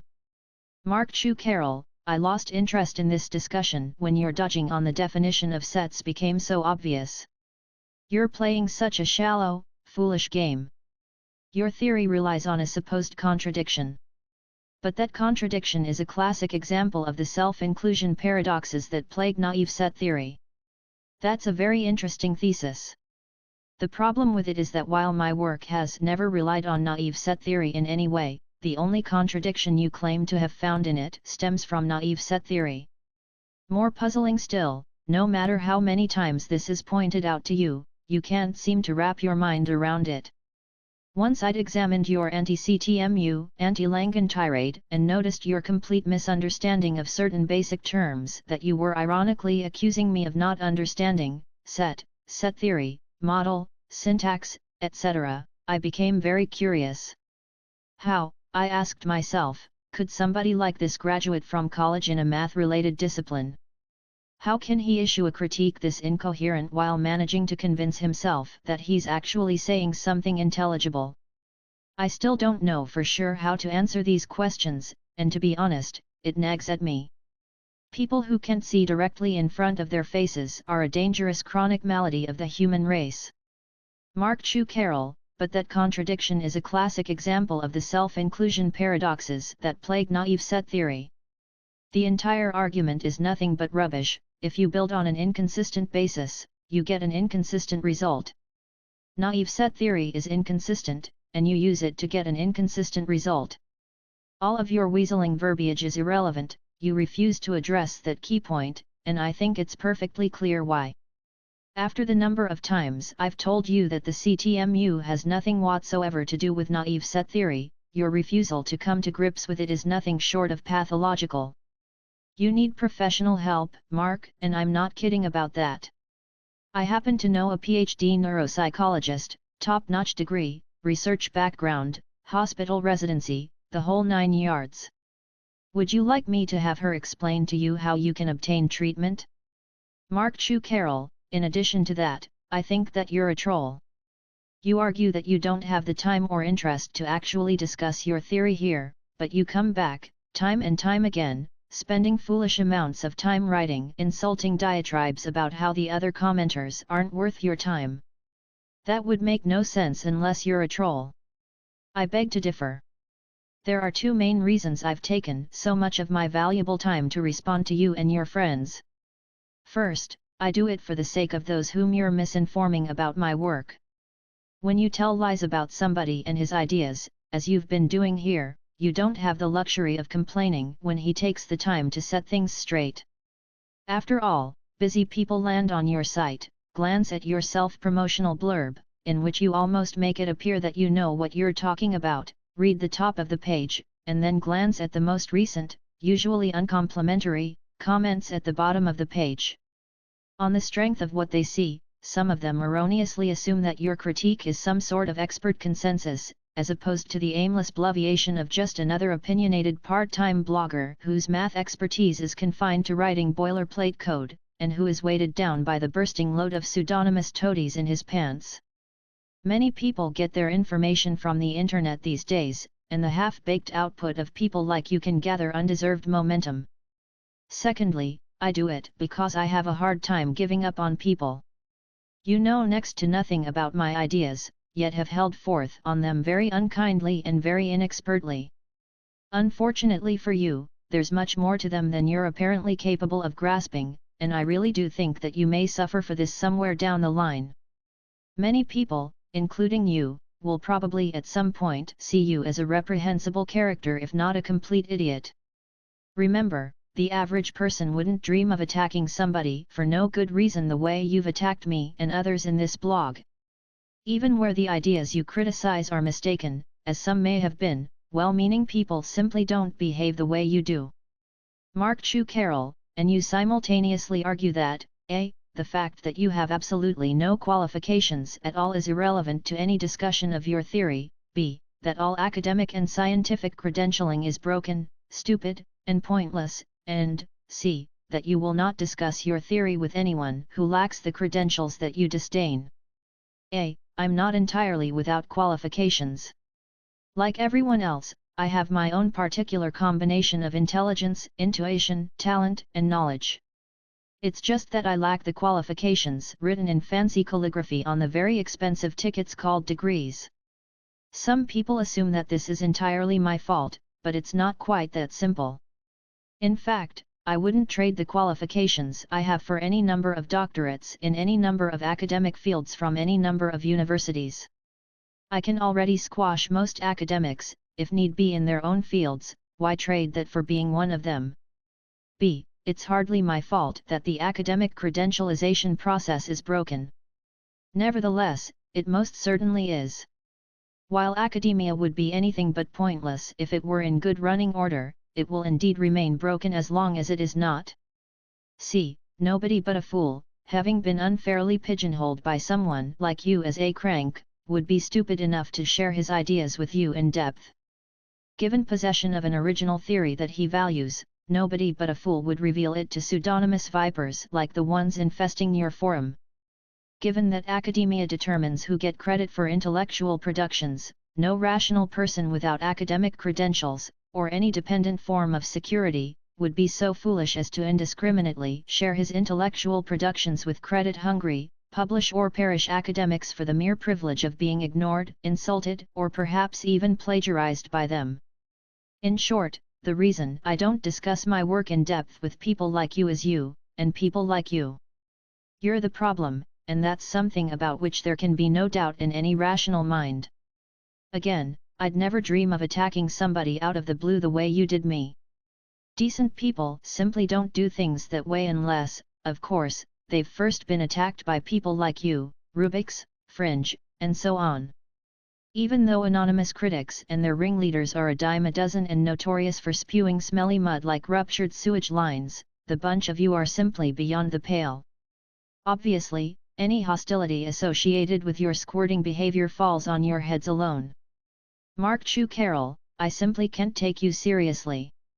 Either you're one of the most self-unaware nitwits that I've ever seen, or you're an intelligent but malicious troll. Either way, I find you boring. Let me explain something to you, Mark. When you attack somebody and his ideas on your blog like a rabid cur, venting your meanness and getting your jollies by using all kinds of ungentlemanly pejoratives, and the person you've attacked shows up to defend himself, you really shouldn't call him a troll for doing so. If he then points out to you that your criticism is based on a theory, naive set theory, that has nothing to do with the theory you're attacking, the CTMU, you are morally obliged to amend your critique, retract your pejoratives, and apologize for your insults. If you refuse to shoulder your moral obligation in this regard, then you become the troll. You, Mark Chu Carroll, are definitely the primary troll here, the juvenile trolls only gathered because they smelled meat. You might as well live under a bridge, polish your scales, and gobble up unwary billygoats. As for the kind of troll you are, that would be an ankle biter, and as for your primary tactic, that would be bite and run. Think of a badger that sits at the mouth of its hole, waiting for a pair of ankles to appear. When a juicy ankle comes into view, you rush out with a terrible snarl and set to work with your sharp little fangs, biting the targeted ankle as hard as you can. But then, when the biting victim picks up a stick and raises it to swat you as you so richly deserve, you hot-foot it back into your burrow and disappear down the chute like yesterday's dinner. After all, it's much less painful for your anonymous above-ground friends to take the beating in your stead, they're not even real badgers using their real names, but just a gang of pseudonymous, waddling wraiths without a functioning synapse among them. They're usually not even aware of being swatted, and when they are, the pain doesn't last. As I say, it's all very cowardly and deceitful. You know, you very well could be right, perhaps you and your evil little hunchbacks really aren't worth the bother after all. But unfortunately, there remains a bit of unfinished business involving your doltish partisan Rubix. It has now become obvious that Rubix is using the old shotgun technique of semi-pseudonymous internet debating, spray disjointed nonsense as indiscriminately as possible, and hope that by some insane, one-in-a-million freak of chance, something will stick. After all, the other fellow is using his real name. Or hope that your opponent, realizing that he's addressing a pseudonymous p-brain, will give up and go away. But again, Rubix has foolishly waded into one of the many areas in which he is plainly as blind as a newborn blue-footed booby in the Galapagos fog. Rubix, you argued that evolution was unfalsifiable. I gave you clear examples of why this was false. You argued back saying, well, any contradictory evidence you find will just get treated as a local anomaly or explained away as a way to keep evolution from being labeled as false. So, to directly give an analogy, I gave you a story of something that involved a falsifiable concept, gravity, and some apparently contradictory evidence, floating ball, and a logical explanation as to why it doesn't necessarily mean we should falsify the theory based on that evidence, windy beaches, our knowledge of forces, etc. Well, glory be, now we've finally got some physics to sink our teeth into. Gravity is a well-confirmed experimental fact. So is evolution. Can they be treated on the same footing? Let's have a brief look. As I explained, evolution is tautological because under analysis, it is seen to be a system of linked definitions captured by the relationship of physical embedment of an organism in its causal environment. Could something like this possibly apply to gravity? Could gravity follow from the embedment of physical objects in the physical environment and their consequent dependency on physical causation, as the overall theory of evolution? Well, not according to classical mechanics.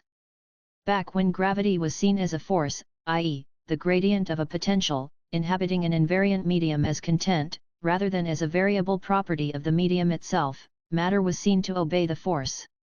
But unfortunately, nobody knew why the force should have arisen within the medium in the first place.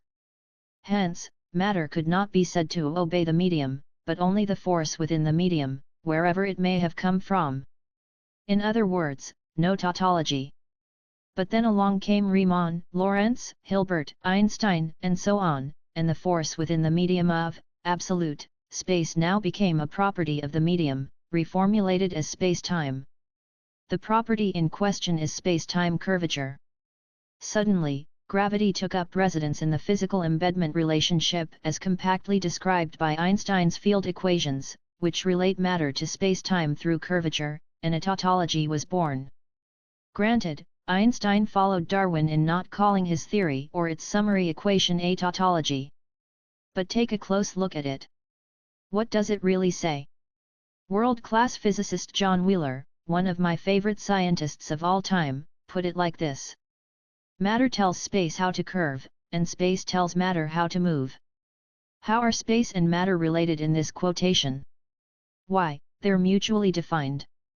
Definition 1, space, the space-time environment, is that which tells matter how to move. Definition 2, matter, physical objects, reducing to compact energy packets, is that which tells space how to curve. Now, in what way is this not a pair of linked recursive definitions, each consisting of a definiendum of which the other is a definans? Even if one wants to call them descriptions instead of definitions, they are primitive with respect to the general theory of relativity, which means they can't be unwound without unwinding the entire theory. In fact, a pair of linked recursive definitions is exactly what we're dealing with here, these being the definitions, or if one prefers, the gross descriptions, of matter and its overall physical environment, space-time. That's why, on the left side of Einstein's equation, one sees an expression representing the metric of curved space-time, and on the right side of the equation, an expression representing the distribution in space-time of mass and energy. In other words, Einstein's gravitational field equation represents a relationship between content and medium, object and environment. But lo and behold, this is precisely what I pointed out to Rubix regarding the theory of evolution. Which of course raises the question, why on earth is goofy little Rubix trying to use a direct, well-structured example of what I pointed out to him as a rationale for rejecting what I pointed out to him? No doubt about it, the prospects are growing dim for poor little Rubix of Wall Street. But being a compassionate man, I'm still trying to give him credit for at least a flyspeck of intelligence. So is there some way that floating experimental balls, of which the unregenerately pseudonymous Rubix has none of his own, sad to say, can falsify gravity without precipitating the tautological theory of relativity out the window, which no atheist materialist debate hack can possibly afford to do? I'm afraid not. But just so Rubix doesn't run away in tears of hurt and confusion before he has a chance to see the light, which he will no doubt do anyway, as that's what he always does, let's recap. 1. Einstein, prompted by certain implications of Maxwell's equations, including C invariance, used recently discovered mathematical concepts, mainly a souped-up version of Riemannian geometry, to remodel essentially the same empirical data available to Galileo and Newton in such a way as to turn the half-baked physical embedment relationship of classical mechanics into the sophisticated recursive embedment relationship of the special and general theories of relativity. 2. This relationship, being susceptible to characterization as a linked pair of mutual recursive definitions, or primitive gross descriptions, has tautological structure. See definitions 1 and 2 above. 3. From this tautological structure, gravity is reborn not as an empirical consequence of observation, but as a tautological consequence of the rational mechanics of the special and general theories of relativity, and there is no way whatsoever to falsify gravity without dumping SR and gross like bad and shameful habits. What does this mean? Well, for starters, it means that if Rubix insists on clinging to his lame attempt at a rebuttal, he finds himself in the difficult position of proclaiming himself an anti-relativity crank. And unfortunately, there's just no way that one can be conclusively identified an anti-relativity crank and get any respect at all as a good foot soldier for the proud cause of scientific materialistic atheistic reality theory, or SMART. I've chosen the acronym to go along with the Dawkinsian Membrites, which for obvious reasons never really caught on like it was supposed to, and also because anyone who believes in SMART is an S, which on the heels of SMART yields an accurate characterization of how such people are often perceived when they disparage superior intellects. But what about the original data shared by Galileo, Newton, and Einstein alike, all those falling pizzas and head-bonking apples and bending light rays and precessing planets and so on? Can't all of that still be observationally falsified? Only if one is prepared to get horribly stuck trying to explain all of the data which confirm Newtonian gravity, Einsteinian gravity, and their intersection in flat space-time. Given that Einstein was forced to resort to a tautological theoretical structure in order to address the deficiencies of Newtonian, non-tautological, gravity, there's simply no good reason to suppose that it can be accomplished in any theory without tautological structure. Relativity is what I call an analytic tautology. It has its roots in empirical data, but once the tautological structure of the data emerges, science is irreversibly committed to it. That gravity cannot be satisfactorily explained in any other way can be demonstrated beyond the shadow of a doubt. But those arguments are so far over the heads of vapid CTM mutineers Rubix, Fringe, and Mark CC that they might as well give up on math, stock up on face putty, and head for the Borscht Belt to stage a Three Stooges revival for geriatric vacationers, right up the highway from Wall Street. In any case, it is now painfully clear that far from having threatened the CTMU in any way, the entire combined contents of their intellectual toolkits are not worth the ink in the period at the end of a sentence in any CTMU document or written description.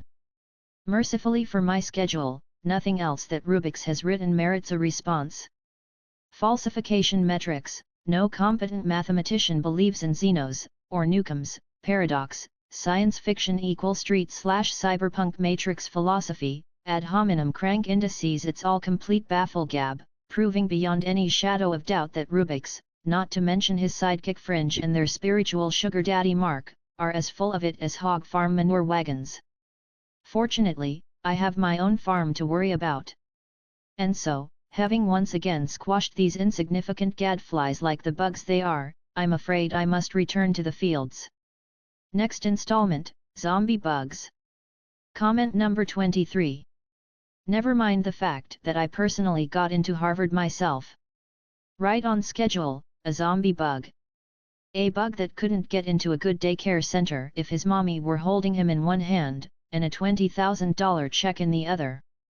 Comment number 24. No matter how thoroughly Mark is ignored, he keeps coming back for more. Mark, but when it comes to me, I take rather a lot of flack from other science bloggers, because I'm a religious Jew. And I'm not just a religious Jew, I'm a religious Jew who's a philosophical follower of Martin Buber, and who spends time studying Jewish mysticism. Then Mark should know better than to falsely objectify me and my work under his own baseless assumptions, casting us as the embodiment of all that he so passionately hates. Mark, of course, Chris doesn't claim to be doing abstract mysticism or spirituality. He claims to be doing science. But as science, it fails miserably, dreadfully, pathetically. Error 1, actually, I claim to be doing metaphysics, which means that I'm doing something relevant to both science and spirituality. This has been clearly stated from the outset. Error 2, even if the CTMU were called science instead of metascience, or metaphysics, it would still be valid, hence no failure. Rather, it would occasion an extended redefinition of science accommodating higher levels of description and analysis. Mark, and because he insists on presenting it in dreadful pseudo-mathematical/scientific form, it fails as spiritual metaphysics. Error, every CTMU description ever published contains logically consistent and non-trivial mathematical expressions and/or mathematical concepts. However, perhaps because Mark is an instrumentalist to whom understanding alone is worthless, he cannot fully comprehend basic mathematical concepts and terminology. It seems that if something can't help Mark write code, time his oil changes, or count his lunch money, he doesn't recognize it as math. As an unabashed instrumentalist, Mark has no business pontificating on spirituality or for that matter metaphysics, of which we may now safely surmise that he understands precisely nothing at all. In fact, his understanding appears to run so far into the red that for spiritual purposes, he is at the total mercy of the demons of confusion and ignorance populating his mind. Mark, to be clear about that, Chris constantly bitches about how I've been harping on the set theory aspect. But it's important, and it's very demonstrative of the kind of problems that pervade his presentation of the CTMU. Error, Mark's interminable bellyaching about sets is indeed demonstrative, and it is indeed demonstrative of problems. But the problems thereby demonstrated are Mark's various learning disabilities, cognitive lacunae, and sheer pig-headedness. Mark, the word set is vague. It describes a thing which can contain other things. But it doesn't say what that thing is, or how that thing behaves. That's where set theory comes in. Set theory isn't something vague and detached from discussion of sets. It's what defines what a set means. Error 1, Cantor clearly, not vaguely, defined the word set as the product, or composition, of a perceptual operation, discerning, and a conceptual operation, gathering together. Cantor did not define a set as a product of the above operations plus the operation including itself, or its power set, as an element, which is perhaps why this dastardly operation is not considered in naive set theory, and why poor, maligned Cantor neglected to drive a wooden stake through its heart and stuff its mouth with garlic, i.e., neglected to add what Mark considers the crucial, no pun intended, operation of Draculization, i.e., adding all kinds of rules and qualifications. A consistent version of set theory as it were, so that I, Mark CC, don't get buried under the dreadful, blood-sucking paradoxes I've unwittingly generated by including that last operation there, namely, including itself or its power set as an element. Note, most mathematicians think that a proscriptive axiom, as in ZF, or redefinition and reclassification, as in NBG, must be introduced to standard set theory in order to preclude the self-inclusion operation after the fact of Boolean algebra, which would superficially seem to permit it. But in fact, there is another way that Mark has simply failed to consider. It flies right over his head, and it is explicitly locked into the core structure of the CTMU. Sadly, Mark fails to realize any of this. Instead, like a pseudo-mathematical Van Helsing, he leaps into the very same grave hole that his predecessors dug by introducing the operation of self-inclusion. That is, Mark insists on defining set as follows. A set is the product of 4, not just 2, perceptual and conceptual operations, 1, discerning, 2, gathering together, so far so good, 3, including itself or its power set as an element, not so good, and 4, Draculization, i.e., beefing up the definition of set so that set theorists are not permanently buried under the weighty load of set theoretic paradoxes they have unwisely generated by explicitly including operation number 3. Of course, Cantor was a much more profound thinker than Mark, and his neglect of the self-inclusion and Draculization operations was just fine, for as it turns out, the CTMU foundational language does not treat the universe as a mere self-including set. This, of course, was my point in mentioning such a construct in my essay. I was simply pointing out to Mark and other querulous Van Helsings that the CTMU does not rely on set theoretic self-inclusion to effect explanatory closure, as it would have to do if the universe were merely the largest set. Error 2. The word set, as defined by Cantor, does indeed say what a set is and how a set behaves. What it is, a gathering together of discernible elements. How it behaves, it takes form when elements are discerned and gathered together in any quantity. This may not be enough information for Mark, but more is not required for a general description of the CTMU. Why not? Because in the CTMU, the universe is not treated as a mere set as defined by either Mark or, more generally, Cantor. Error 3. No axiomatic version of set theory is included in Cantor's definition of set. The definition is meaningful without it. Rather, the definition of set is itself a minimal set theory which can be viewed as a general subtheory in which multiple set theories intersect. It differs from standard set theory mainly in omitting the self-inclusion operation, and the further operation of compensating for that operation. Whereas a set is a gathering together of discernible objects or elements, set theory is a framework for interpreting and ramifying this definition in any context with a model in that framework. However, the CTMU has no model in that framework. As I've previously observed, while it is possible to model consistent versions of set theory in SCSPL, SCSPL cannot be fully modeled in any standard version of set theory. This implies that no standard version of set theory is capable of expressing the full meaning of set in SCSPL. Only SCSPL itself, which supersedes standard axiomatic set theory, has that capability. I'll ignore the remainder of Mark's first post, as responding to it in detail would merely occasion the further repetition of something that Mark cannot understand to save his life, that the CTMU does not treat the universe as a mere set, but as a more fundamental and expressively capacious entity immune to set theoretic paradoxes. Mark, as much as I think that Chris's theory is a pile of ill-defined rubbish, I don't think that that's an entirely fair criticism. His theory is ill-defined enough that it's hard to be sure exactly what he even means by his set arguments. In it, he never really presents a full model of the universe as a set. He puts up just enough of a sketch to make it possible to knock down with a naive self-inclusion paradox. Error 1. Even though I haven't yet explicated the CTMU in full and excruciating detail, the CTMU is not ill-defined. It is merely ill-understood by Mark and others like Mark, many of whom have not even bothered to read the available material on it. In other words, it has nucleated a confusion-born pile of rubbish in the minds of Mark and his friends. Those piles of rubbish, being entirely subjective, are not my problem, except when people like Mark confuse them with objective properties of the CTMU, and even then, I have more important problems on my plate. Error 2. The CTMU contains no set arguments. Sets are invoked merely as a point of conceptual orientation and departure. To the extent that CTMU structure incorporates the set concept, Cantor's definition of set is both meaningful and adequate. Error 3. If Mark were given 1,000 years, he couldn't knock down the CTMU with a naive self-inclusion paradox. Attempting to interpret such paradoxes in the CTMU automatically invokes their resolutions as an interpretative requirement. Mark, but you could create a model of the universe as a set. In a model like that, you'd model the universe as a collection of stateful objects. Things like position would then become a part of the state of an object. That's doable in set theory. The state of an object is just a collection of relations, which are easy to define.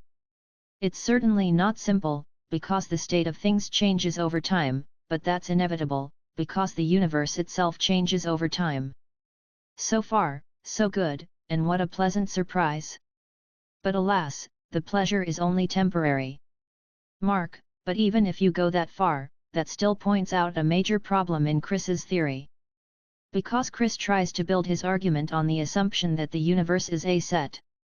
Error, in the CTMU, while the universe is indeed a set to the precise extent that it is discernible and amenable to conceptual aggregation, a set is not all that it is.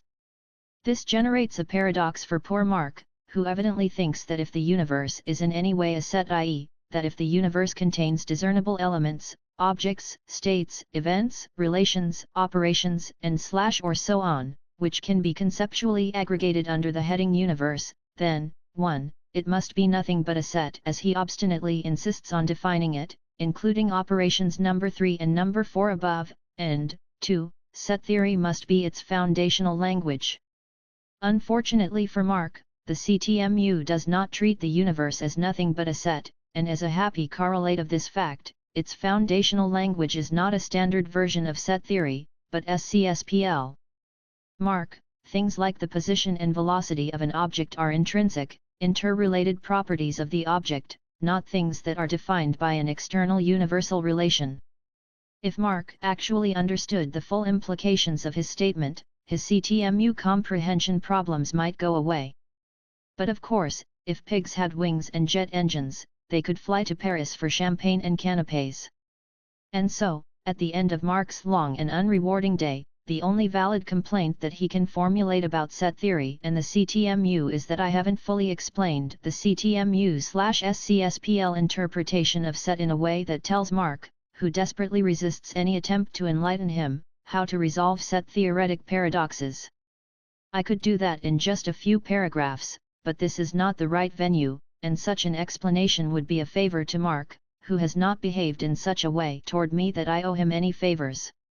In any case, I never promised to personally walk Mark through any particular aspect of the CTMU, and the validity of the CTMU can be established independently of any particular standard version of set theory.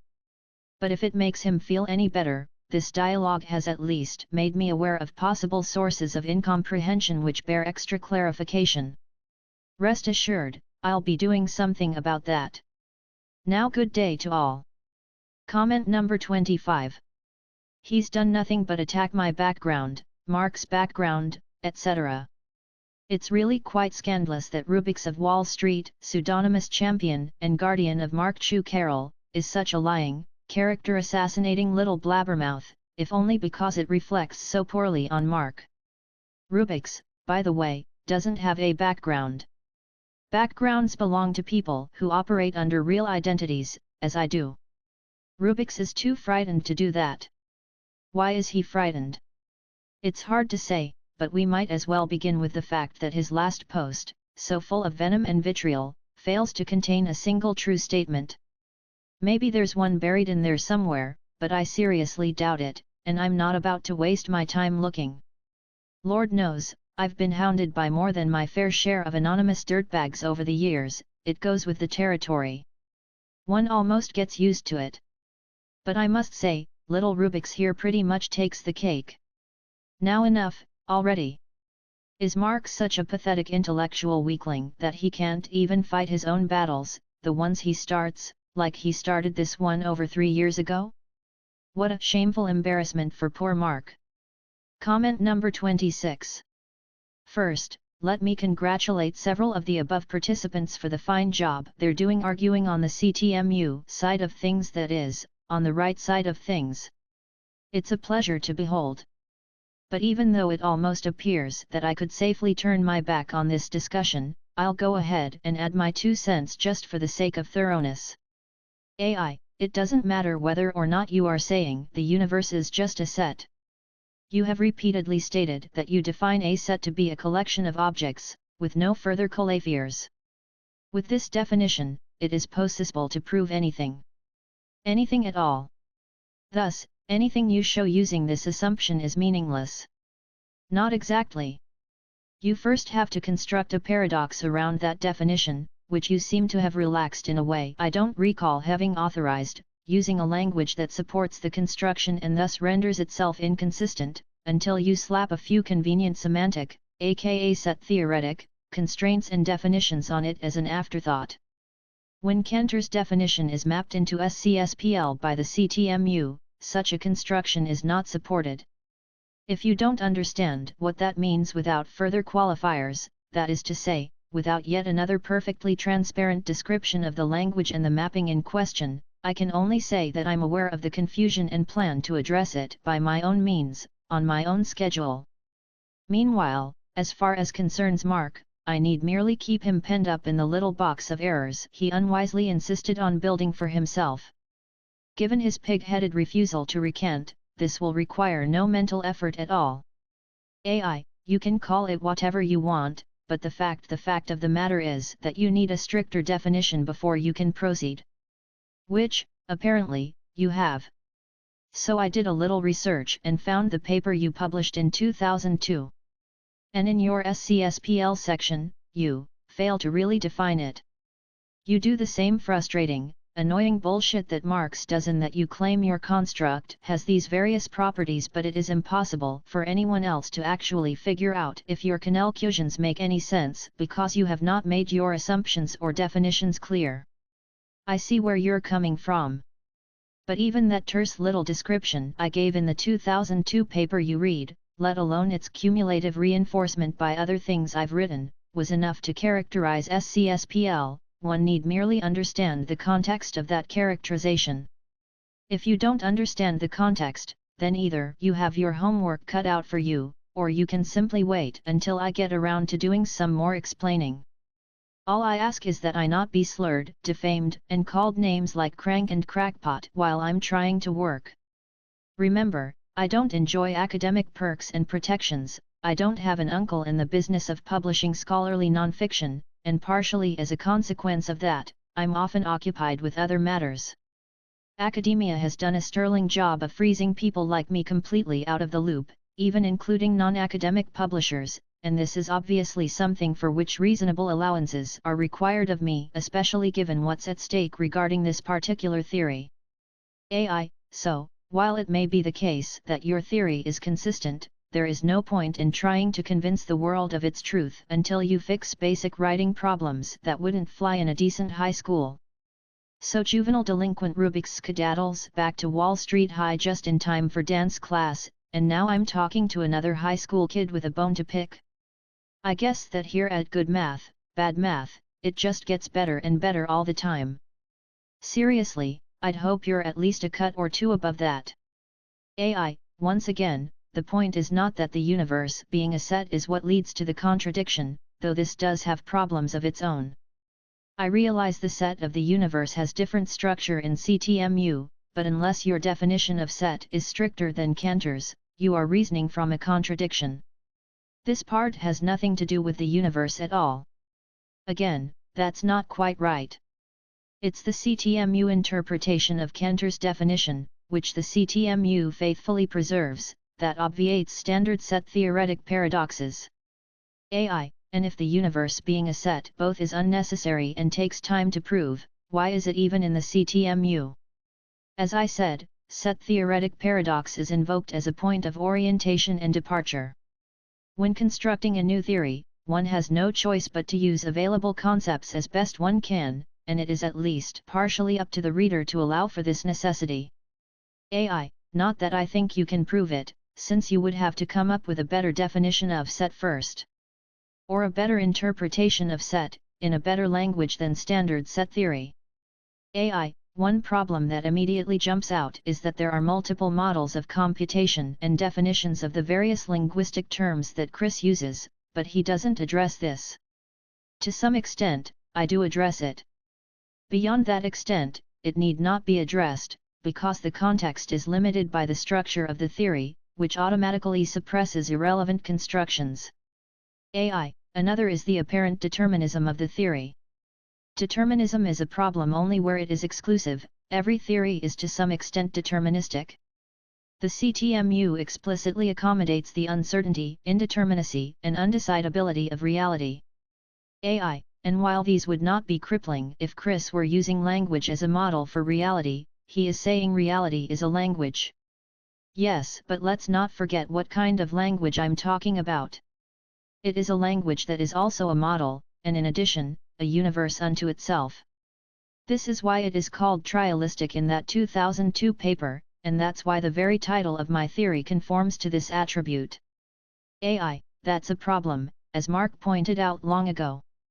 And as I pointed out long ago, the real problem is Mark, his incomprehension, his uncontrollable resentment, his rabid atheistic fan club, and their decidedly unscholarly habits of self-expression.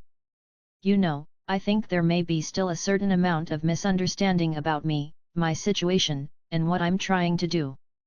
At one time, I too would have thought that somebody in the academic system would have made a minor exception or two for me in view of my extraordinary circumstances, offered a little encouragement, opened a door or two, but unfortunately, academics as a breed don't have it in them. When all is said and done, the vast majority are self-interested creatures of their own impenetrable labyrinthine bureaucracy. Sadly, this renders them susceptible to coercive orthodoxy and mass ideological stagnation. Some academic apologists, determined to show that academia welcomes the occasional outsider, are fond of citing the example of Ramanujan, an almost preternaturally brilliant mathematician who was taken under the wing of an academic despite his lack of formal education. Unfortunately, that was an utter fluke, a function of that academic's uncommon compassion, integrity, and improbable ability to recognize very advanced work for what it was. In deciding how to deal with academia, I prefer to consider the whole story. This naturally includes my own personal experience, which has conclusively demonstrated to me that academia is little more than a glorified trade union, one which long ago announced its unkind intentions toward me by serially turning me away, thus in effect sentencing me to life without parole at hard labor. Given my experience, I have little choice but to regard it as something like an institutional equivalent of Judge Roy Bean with a perpetual hangover, minus the death penalty and fit to be tied. Obviously, trust becomes difficult. In other words, here's the bad news regarding CTMU clarification: by an accident, or not, of fate or bureaucracy, I'm in complete charge of the scheduling.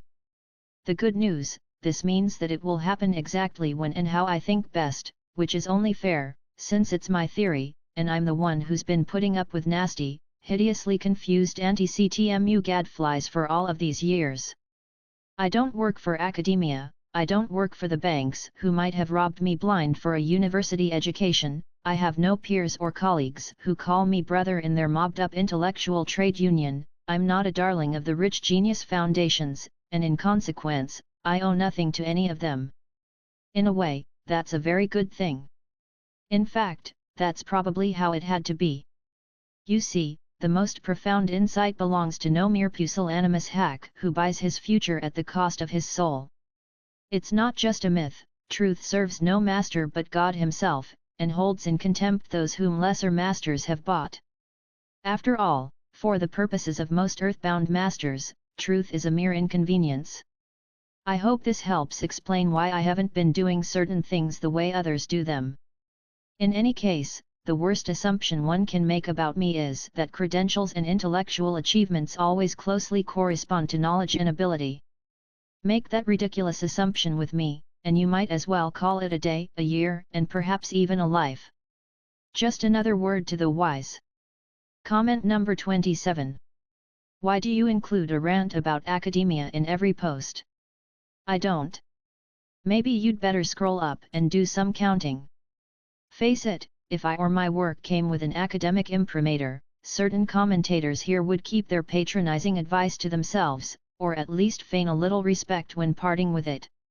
In view of the fact that I'm very tired of wasting my time on such people, whose bad attitudes appear in comments like "there is no point in trying to convince the world of its truth until you fix basic writing problems that wouldn't fly in a decent high school," an occasional reminder is more than appropriate. If such reminders offend anyone's academic sensibilities, that's a tragedy. But if you want to complain about it, I can only suggest that you dig out your graduation robe and mortarboard cap with the perky little tassel, and take it up with your bedroom mirror. Comment number 28. AI, that's fine, but until then, don't act like it's other people's fault for not understanding. My comment about high school in no way implies I am still in high school, I'm not, but it was supposed to make a point about the fundamental nature of your writing style flaws. I see your point. You don't want to take the blame for not understanding certain material that you find difficult. But human nature being what it is, people sometimes blame others for their own incomprehension even when it is their own fault. From where I sit, it's not entirely clear that this is not what you're doing, at least in part. As far as my writing style is concerned, I'll be sure to let you know if and when I need your advice. Until then, I think that the main problem with my writing is that it tends to overshoot the reading comprehension of some readers, sometimes even those with whom I'm trying to communicate. As I say, I plan to compensate for that, and enough said. AI, then using containment in two senses is a serious problem. You can't use one word that is key to your entire theory, in two fundamentally different ways, without being clear about the distinction every time. I would recommend coming up with a new word to replace one of the usages in order to avoid falling into semantic pitfalls. Again, we seem to have a reading comprehension problem here. My dual usage of containment was spelled out quite plainly. The same goes for other words and concepts about which my critics sometimes complain. While I plan to make certain points clearer for those who find them confusing, this doesn't mean that I agree to take all of the heat for everyone else's confusion.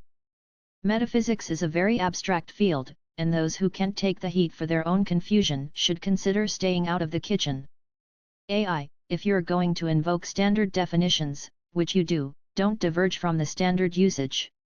You try to apply the regular definition of, say, formal language to things, like the universe, which in no way conform to the standard or concept of Lang-og. Definitions have underlying models. In describing novel ideas, one must sometimes break away from the standard underlying models of certain terms or start over with new terms entirely. Unfortunately, I've found that when I do either one of these things, I'm immediately accused of having failed to properly do the other. Under no circumstances does the accuser ever take any personal responsibility for the cobwebs festooning his own cranial vault. Accordingly, if you really want to understand my writing, I can offer you just two choices. You can wait for future installments, or you can concentrate a little harder and stop blaming others for what you don't understand. Either accept my schedule and stop complaining about the explanations already given, or take at least partial responsibility for your own incomprehension. AI, you blame academia, but perhaps you should look at your own style first. This does not represent a bad attitude, but sincere advice.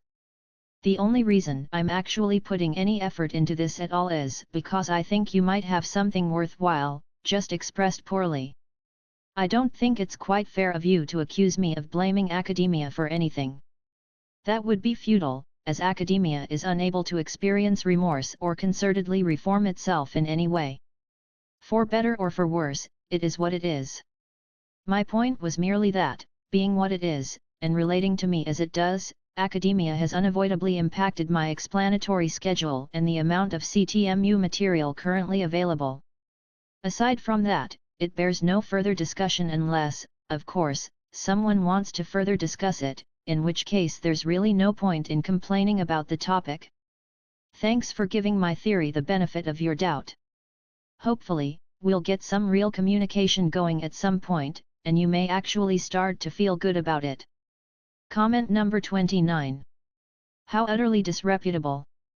Having stared at these grody, ad hominem tarballs of wisdom for the last minute or two, I can't say that they resemble anything but the sour grapes of two whining losers who haven't won a point despite using every dirty rhetorical trick in the grubby, dog-eared atheist materialist playbook several times in succession. Fringe is right. Perhaps now would be a good time for him and his badly whipped comrade in arms to go home and lick their suppurating wounds. As it is, poor Mark will need a mop and a bucket to clean up after them. Comment number 30. Of course, as we've already clearly established, little Rubix here wouldn't know science or mathematics from crackpottery if it leaped up and bit him in his mud-stained nose. Comment number 31. At the risk of belaboring the obvious, I suppose I should point out that the self-professed mistakes of a sockle-happy pissant are its very own. When a deceitful pissant lies about its name, excretes in a manner vaguely suggestive of quantum mechanics, and draws a polite dismissal from somebody on the kind presumption that it is sincere even if possibly confused, that's it. The pissant has no option to come back later and claim that its respondent was remiss for not nailing all 6 of its feet to the floor before it could stuff them in its mouth and chew them to stubs.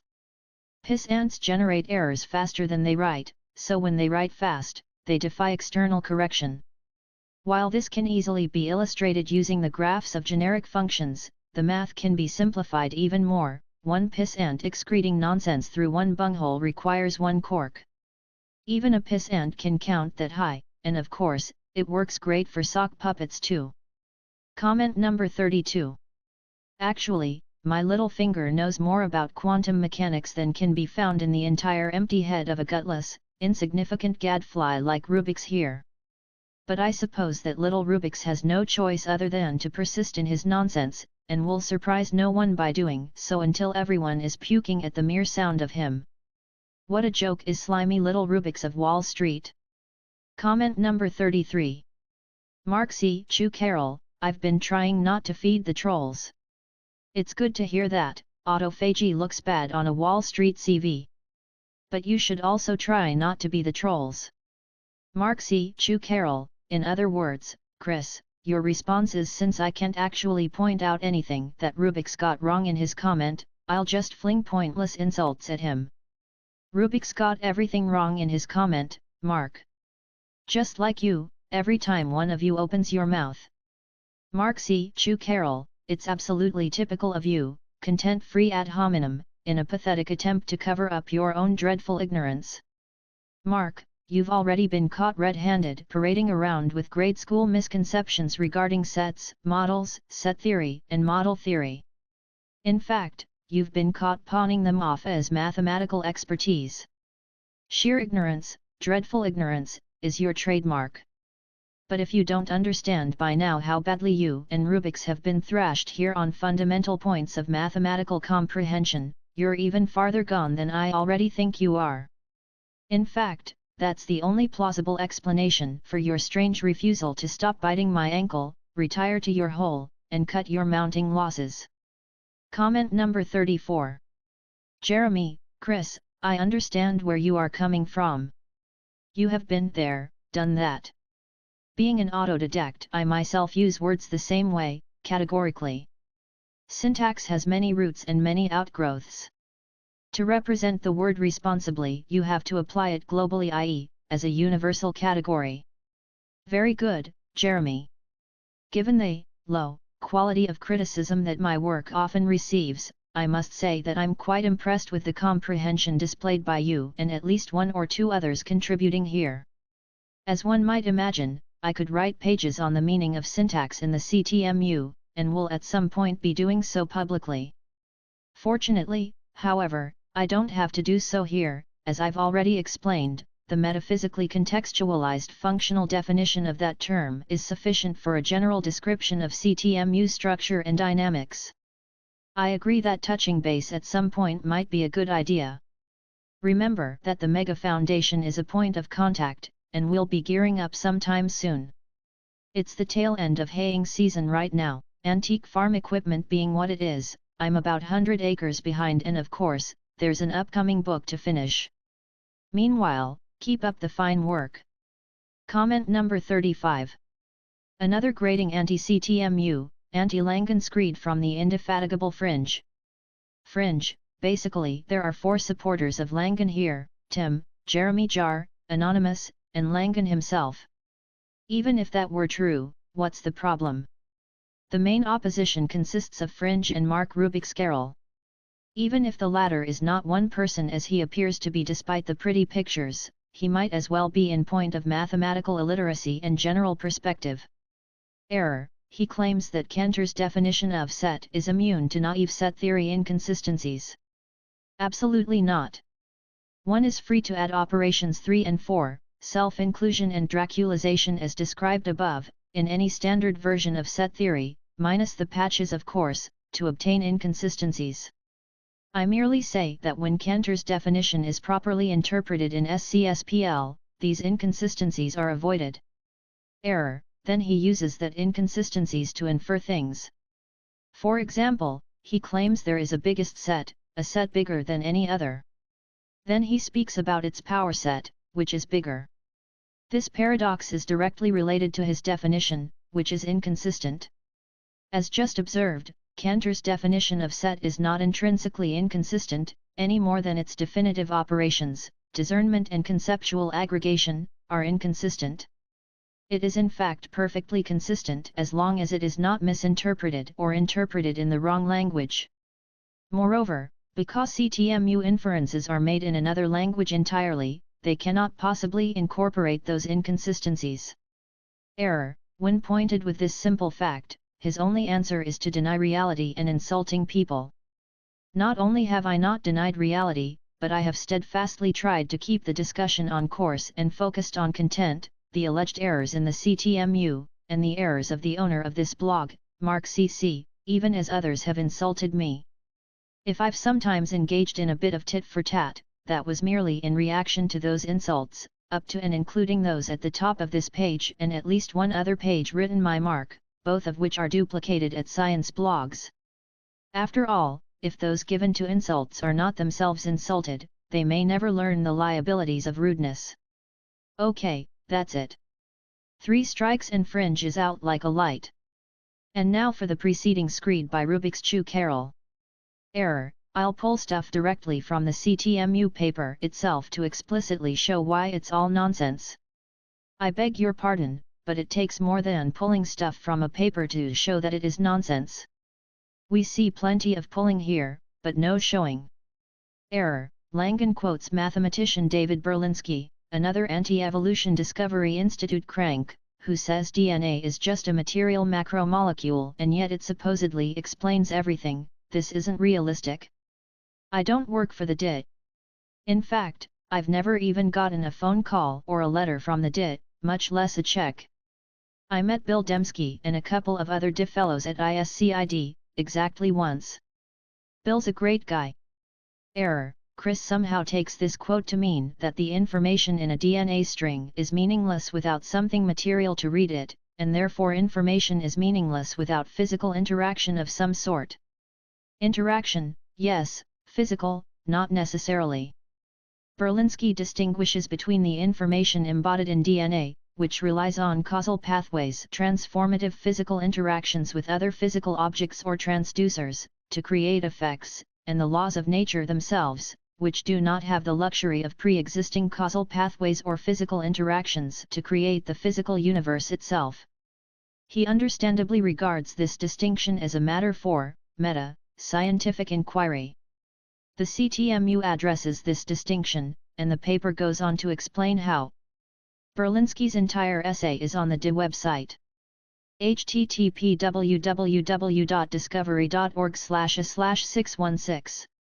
Error. Chris then goes on to say that separating matter and information is like separating the mind from matter, resulting in a problematic duality because you've got matter competing with abstract information abstractly representing matter for primary status. Duality? That should be dualism. Dualism is part of the problem, duality, or triality, is part of the solution. Again, this is explained in the paper. I suppose that everyone occasionally gets something backwards, but one should try not to use such inversions as bases for one's allegedly substantive critiques.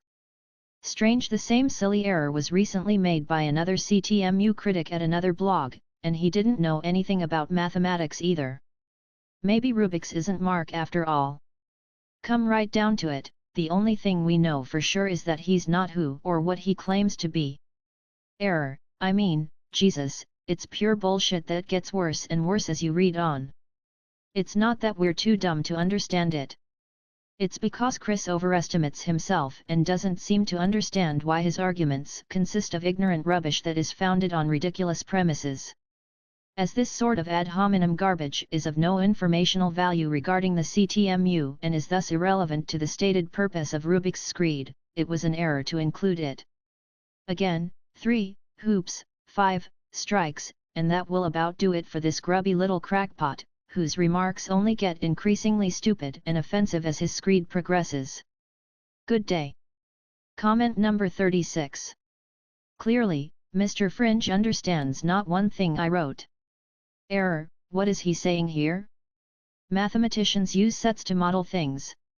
So, non sequitur, reality itself is a set.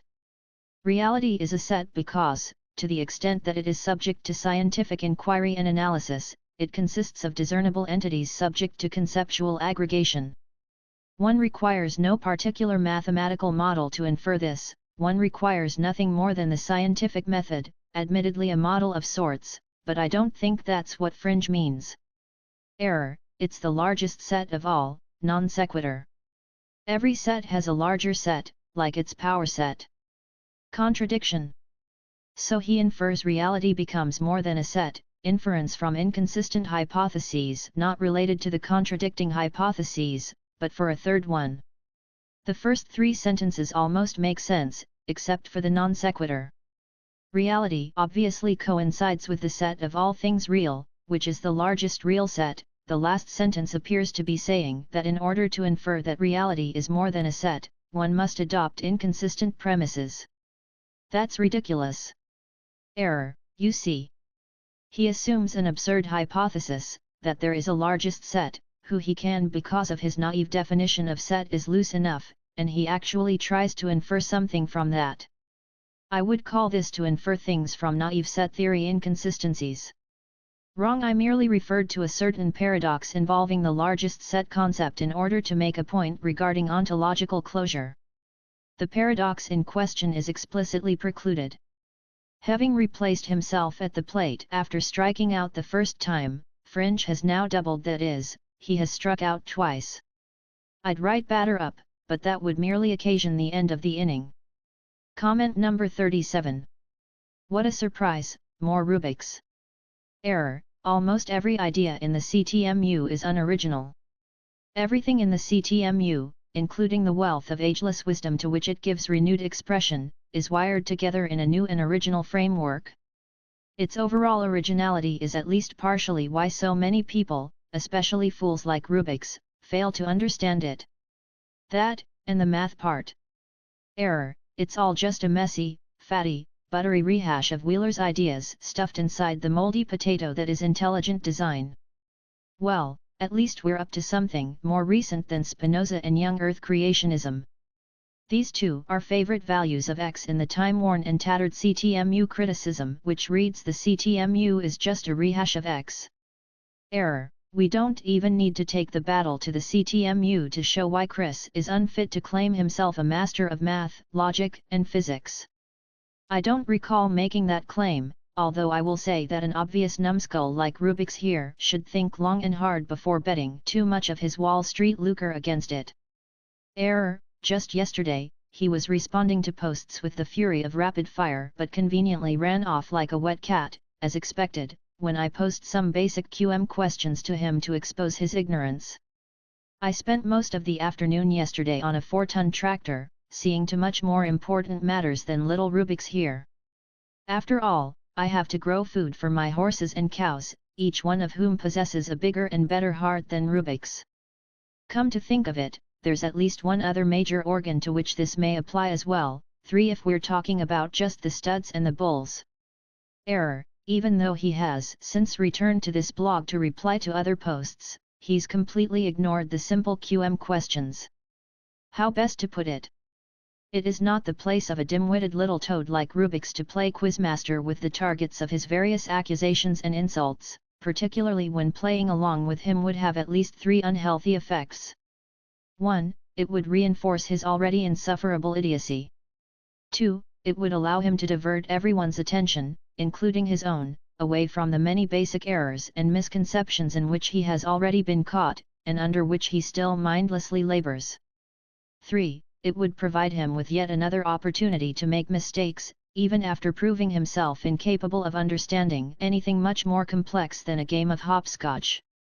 Error. Furthermore, Newcomb's paradox is a dead giveaway of his expertise. Leave it to Rubix to keep pretending to be an authority on something after being beaten over his microcephalic head with it and then squashed underfoot like a stink bug.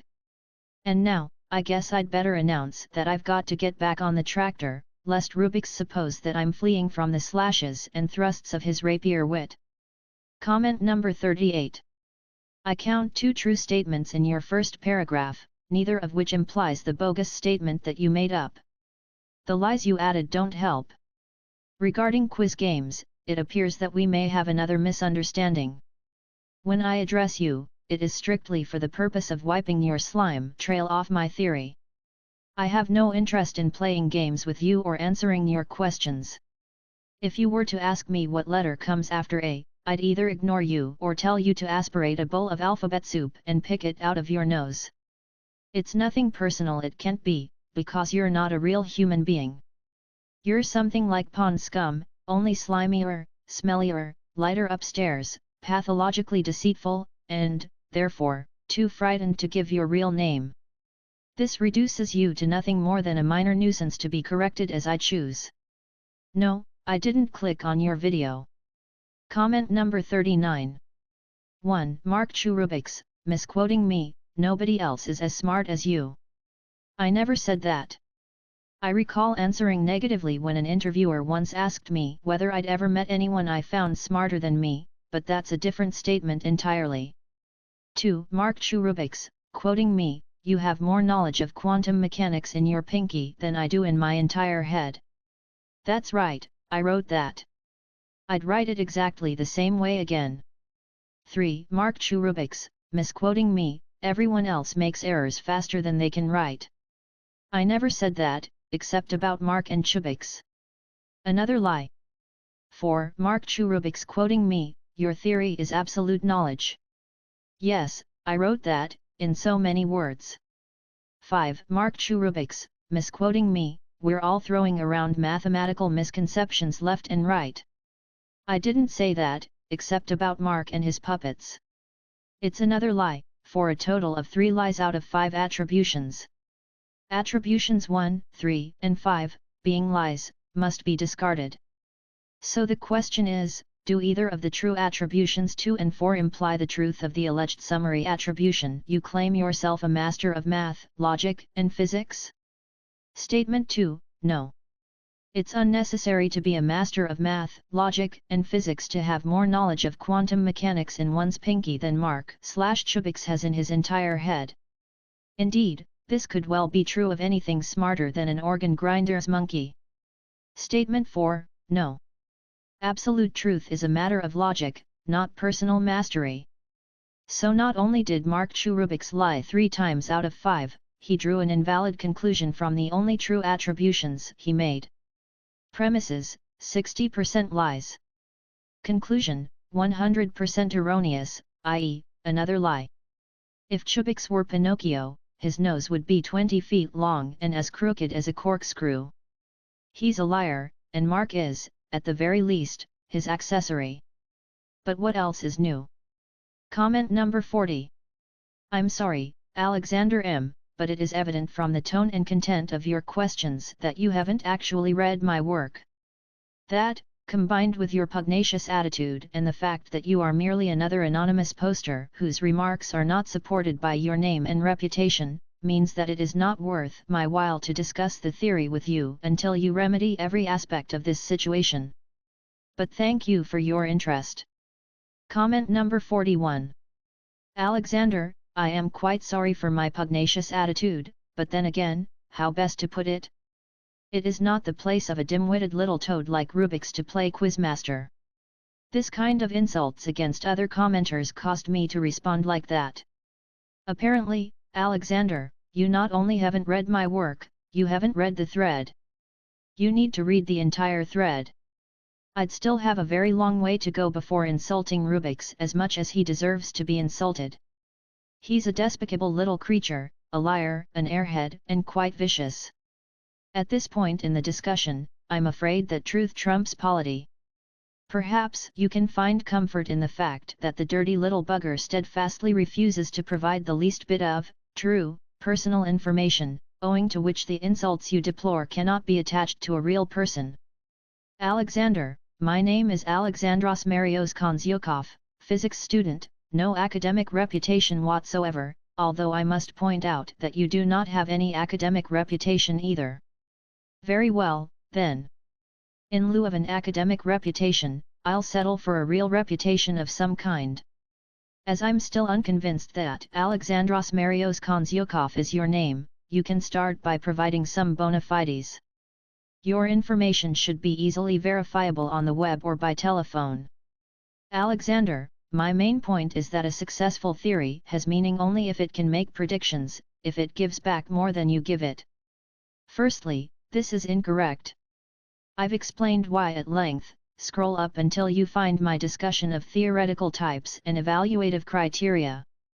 Secondly, the CTMU is not a scientific theory, but is explicitly formulated on the metaphysical level of discourse. Thirdly, it does make predictions, we need not consider them here, as I'm unwilling to divulge them in this venue. Fourthly, it does even better on the explanatory level, in fact, it is a scientific necessity. If you don't yet understand why, then you might try to read up on it a bit more. In any case, I don't have the time to keep repeating myself. Alexander, however, the CTMU fails to meet this criterion, since it does not make any measurable predictions at all statements made are unfalsifiable. Firstly, the CTMU contains statements which are unfalsifiable precisely because they are logically verifiable. Secondly, any empirical statement which exceeds the raw data is technically unfalsifiable beyond syntactic and definitional consistency. Empirical falsifiability is pretty much shot as a scientific theoretical criterion, especially in modern physics. Thus, any empirical theory that is not merely descriptive is empirically unfalsifiable. Whereas a purely descriptive empirical theory can be empirically falsified by observational non-replication on identical percepts, all other empirical theories have degrees of interpretative freedom, rendering two-valued empirical falsification out of the question. You must have failed to read that part of the thread as well. If you can't scroll up and read it, then I'm afraid I can't help you. Alexander, it contains a lot of statements about the nature of reality, the universe, etc., but no explanation about how it works. You've just made a statement that is indeed falsifiable. The CTMU is very heavy on explanation. The problem is that some people are incapable of comprehending it in the forms thus far given. The same applies to M-theory, but it has the advantage of a solid academic foothold. In fact, many people are unable to comprehend the object of explanation or the nature of the explanation operator itself. Many of these people can't even recognize their own incapacity. Alexander, the reason why I asked you to post your axioms and predictions is that in a logically sound theory, given its axioms there should be unique conclusions. All in good time. The reason I'm present in this thread is not to accelerate the timing of those revelations, but to stop Mark Chu Carroll and his sock puppets. Yes, I know, nobody is Mark's sock puppet, why perish the thought, from smearing the CTMU, and me, with false claims regarding supposed math errors that it contains. Look at the title of the critique at the top of the page, it's a piece of false and defamatory idiocy in burning need of correction. The nonsense just beneath it is arguably even worse for its absurd pretensions to mathematical expertise. If you don't think that I've succeeded in correcting Mark's critique, then you need to read the entire thread, in particular, the parts for which I have been responsible, although there's some good writing by others as well, excluding the blogger and his clones and cronies. Alexander, this would make a first evaluation of your work much easier. I agree. However, I'm afraid that first evaluations are sometimes a little challenging. Some people have no choice but to wait for the popularizations. If you can wait, they'll be coming. If not, all I ask is that you refrain from misleadingly passing negative judgments on a theory that you admittedly do not understand. Have a nice day. Comment number 42. Mark Chu Carroll, by Chris's standards, you shouldn't be allowed to comment at all. After all, you've got a false-sounding name, and you haven't done anything to prove that you are who you say you are, or to show your qualifications to comment on the discussion. If that whole line of bullshit has any validity when used against critics of the CTMU, then it should be applied to defenders of the CTMU as well. That's incorrect. Generally speaking, the typical defender of the CTMU is a model citizen, if not an absolute saint, next to the typical CTMU critic, who would evidently lie, cheat, steal, and pimp his sister, mother, and grandmother in order to get over on the theory, smear its author, and express his hatred of God and religion. Think of somebody like Chubbuck, but whose incoherent babbling is far less voluminous. Mark Chu Carroll, also, the CTMU most definitely does claim to be science. To pull a quote from the introduction to the CTMU, arguing why it's necessary, because the content of reality is a matter of science as opposed to mere semantics, this issue can be resolved only by rational or empirical evidence, not by assumption alone. Chris has always been rather emphatic about the idea that the CTMU is a scientific theory. That all depends on what kind of science one is talking about, the empirical sciences, the mathematical sciences, or metascience, sometimes called metaphysics. The distinctions among these types of science are logical and philosophical in nature. If one is talking about empirical science as distinguished from metascience, then the CTMU is not empirical science. This is because it relies not on empirical confirmation of specific observation statements involving particular perceptions, but on a level of rational discourse that can only be described as meta-mathematical and/or meta-empirical. In this realm, evidence is primarily rational, just as it is in mathematics. That is, the CTMU follows not merely from localized observations of specific perceptual content, the theorization on which is subject to the problem of induction, but from the manifest existence of perception in general. To perceive perception is to perceive the existence of science, i.e., to assert a particular kind of math-reality correspondence fundamental to the philosophy of science. It involves the high-level rational consideration of empirical correspondences. But of course, all of this defies the kind of sullen, bone-headed oversimplification of science to which Mark has repeatedly displayed a barnacle-like attachment. Comment number 43. Chubbuck, anyways, all I will say is that Chris Langan is by far the best troll I've ever seen. For that, I have to give him credit. He follows the rules pretty darn well. He's uncrackable. I've wasted a great deal of time trying to get him to admit his scam, but he's just too persistent. I yield, Chris. You win. Of course I do, Mark. This was written in stone from the beginning. In terms of mental capacity, we're just not on the same level. Of course, I keep telling myself that someone like you can reach down through the chin-high mire, grab his own bootstraps, pull with great force, and redeem himself. But when all is said and done, I can only surmise that this is not in the cards for you. Chubbuck's Chris game is pretty simple. He enjoys being an ass and laughing at people who fall for his troll. He makes up an obviously bullshit theory, and then lets it sit there. He doesn't promote it. He won't simplify anything. He won't explain anything. He obviously can't do this because it ruins the troll. It's not simple at all, Mark. That's why you've been unceremoniously squashed every time you've made any attempt to address the actual content of the discussion, and why you lack clue one about how to climb out of the hole you've dug around yourself. That's why you resort to lies, libel, and circumlocution. You couldn't successfully argue a point of content if your silly little life depended on it. Mark Chubbuck Carroll, his intention, hope that someone credentialed will be dumb enough to fall into the trap and grant Chris status. ABC's 2020ths, Errol Morris and Malcolm Gladwell have all fallen for it.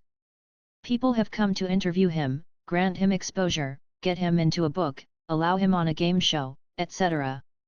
Further bolstering himself with absurd credentials, 1600 SAT while napping, 500 plus LB bench presses, 190 plus IQ, etc., he's a regular Alexei Vayner.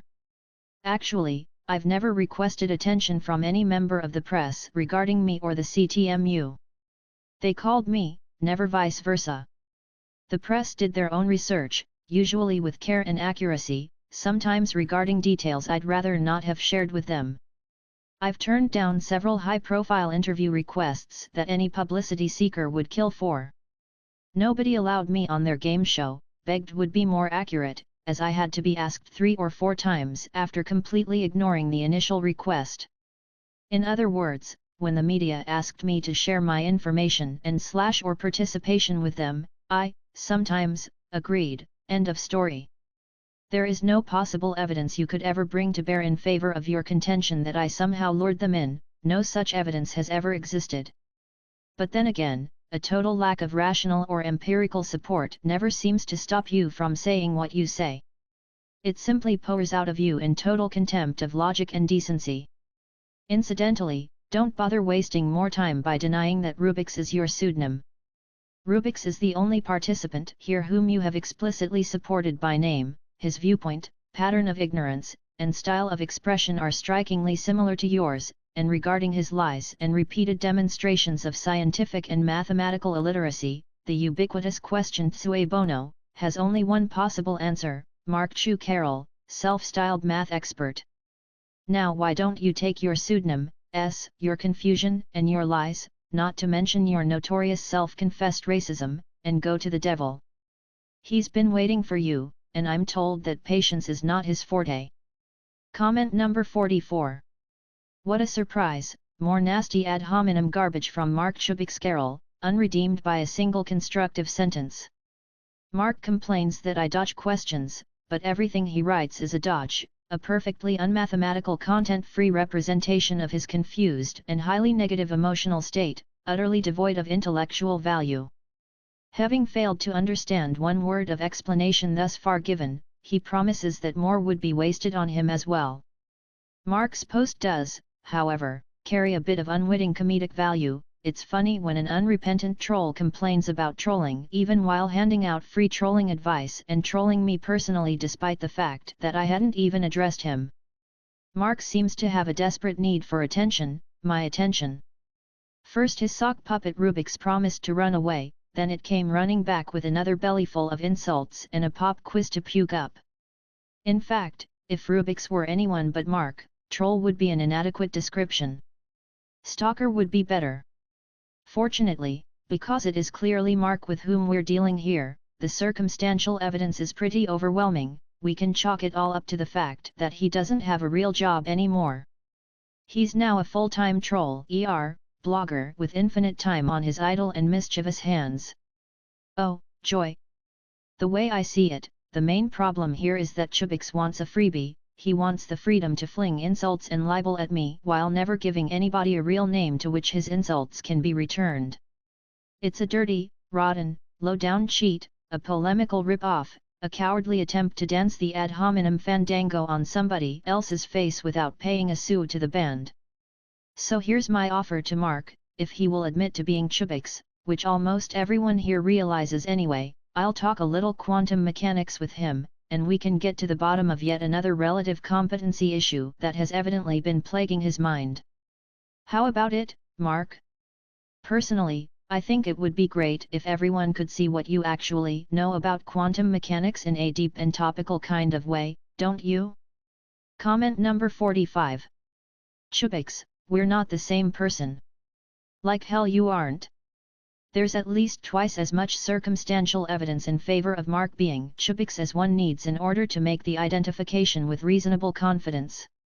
This includes the points I already mentioned, the fact that until his last post, he seemed to enjoy access to server data, knowing when I was logged into his site. He spews in the same emotional, content-free way that Mark spews at the top of this page, and elsewhere. Mark unwisely tolerates highly specific and potentially damaging accusations from Chubix that no sane, neutral, emotionally uninvolved forum moderator could afford to tolerate. Mark lives in the greater New York area, raising the probability that he could easily have had a friend or relative take photos of Wall Street, and so on.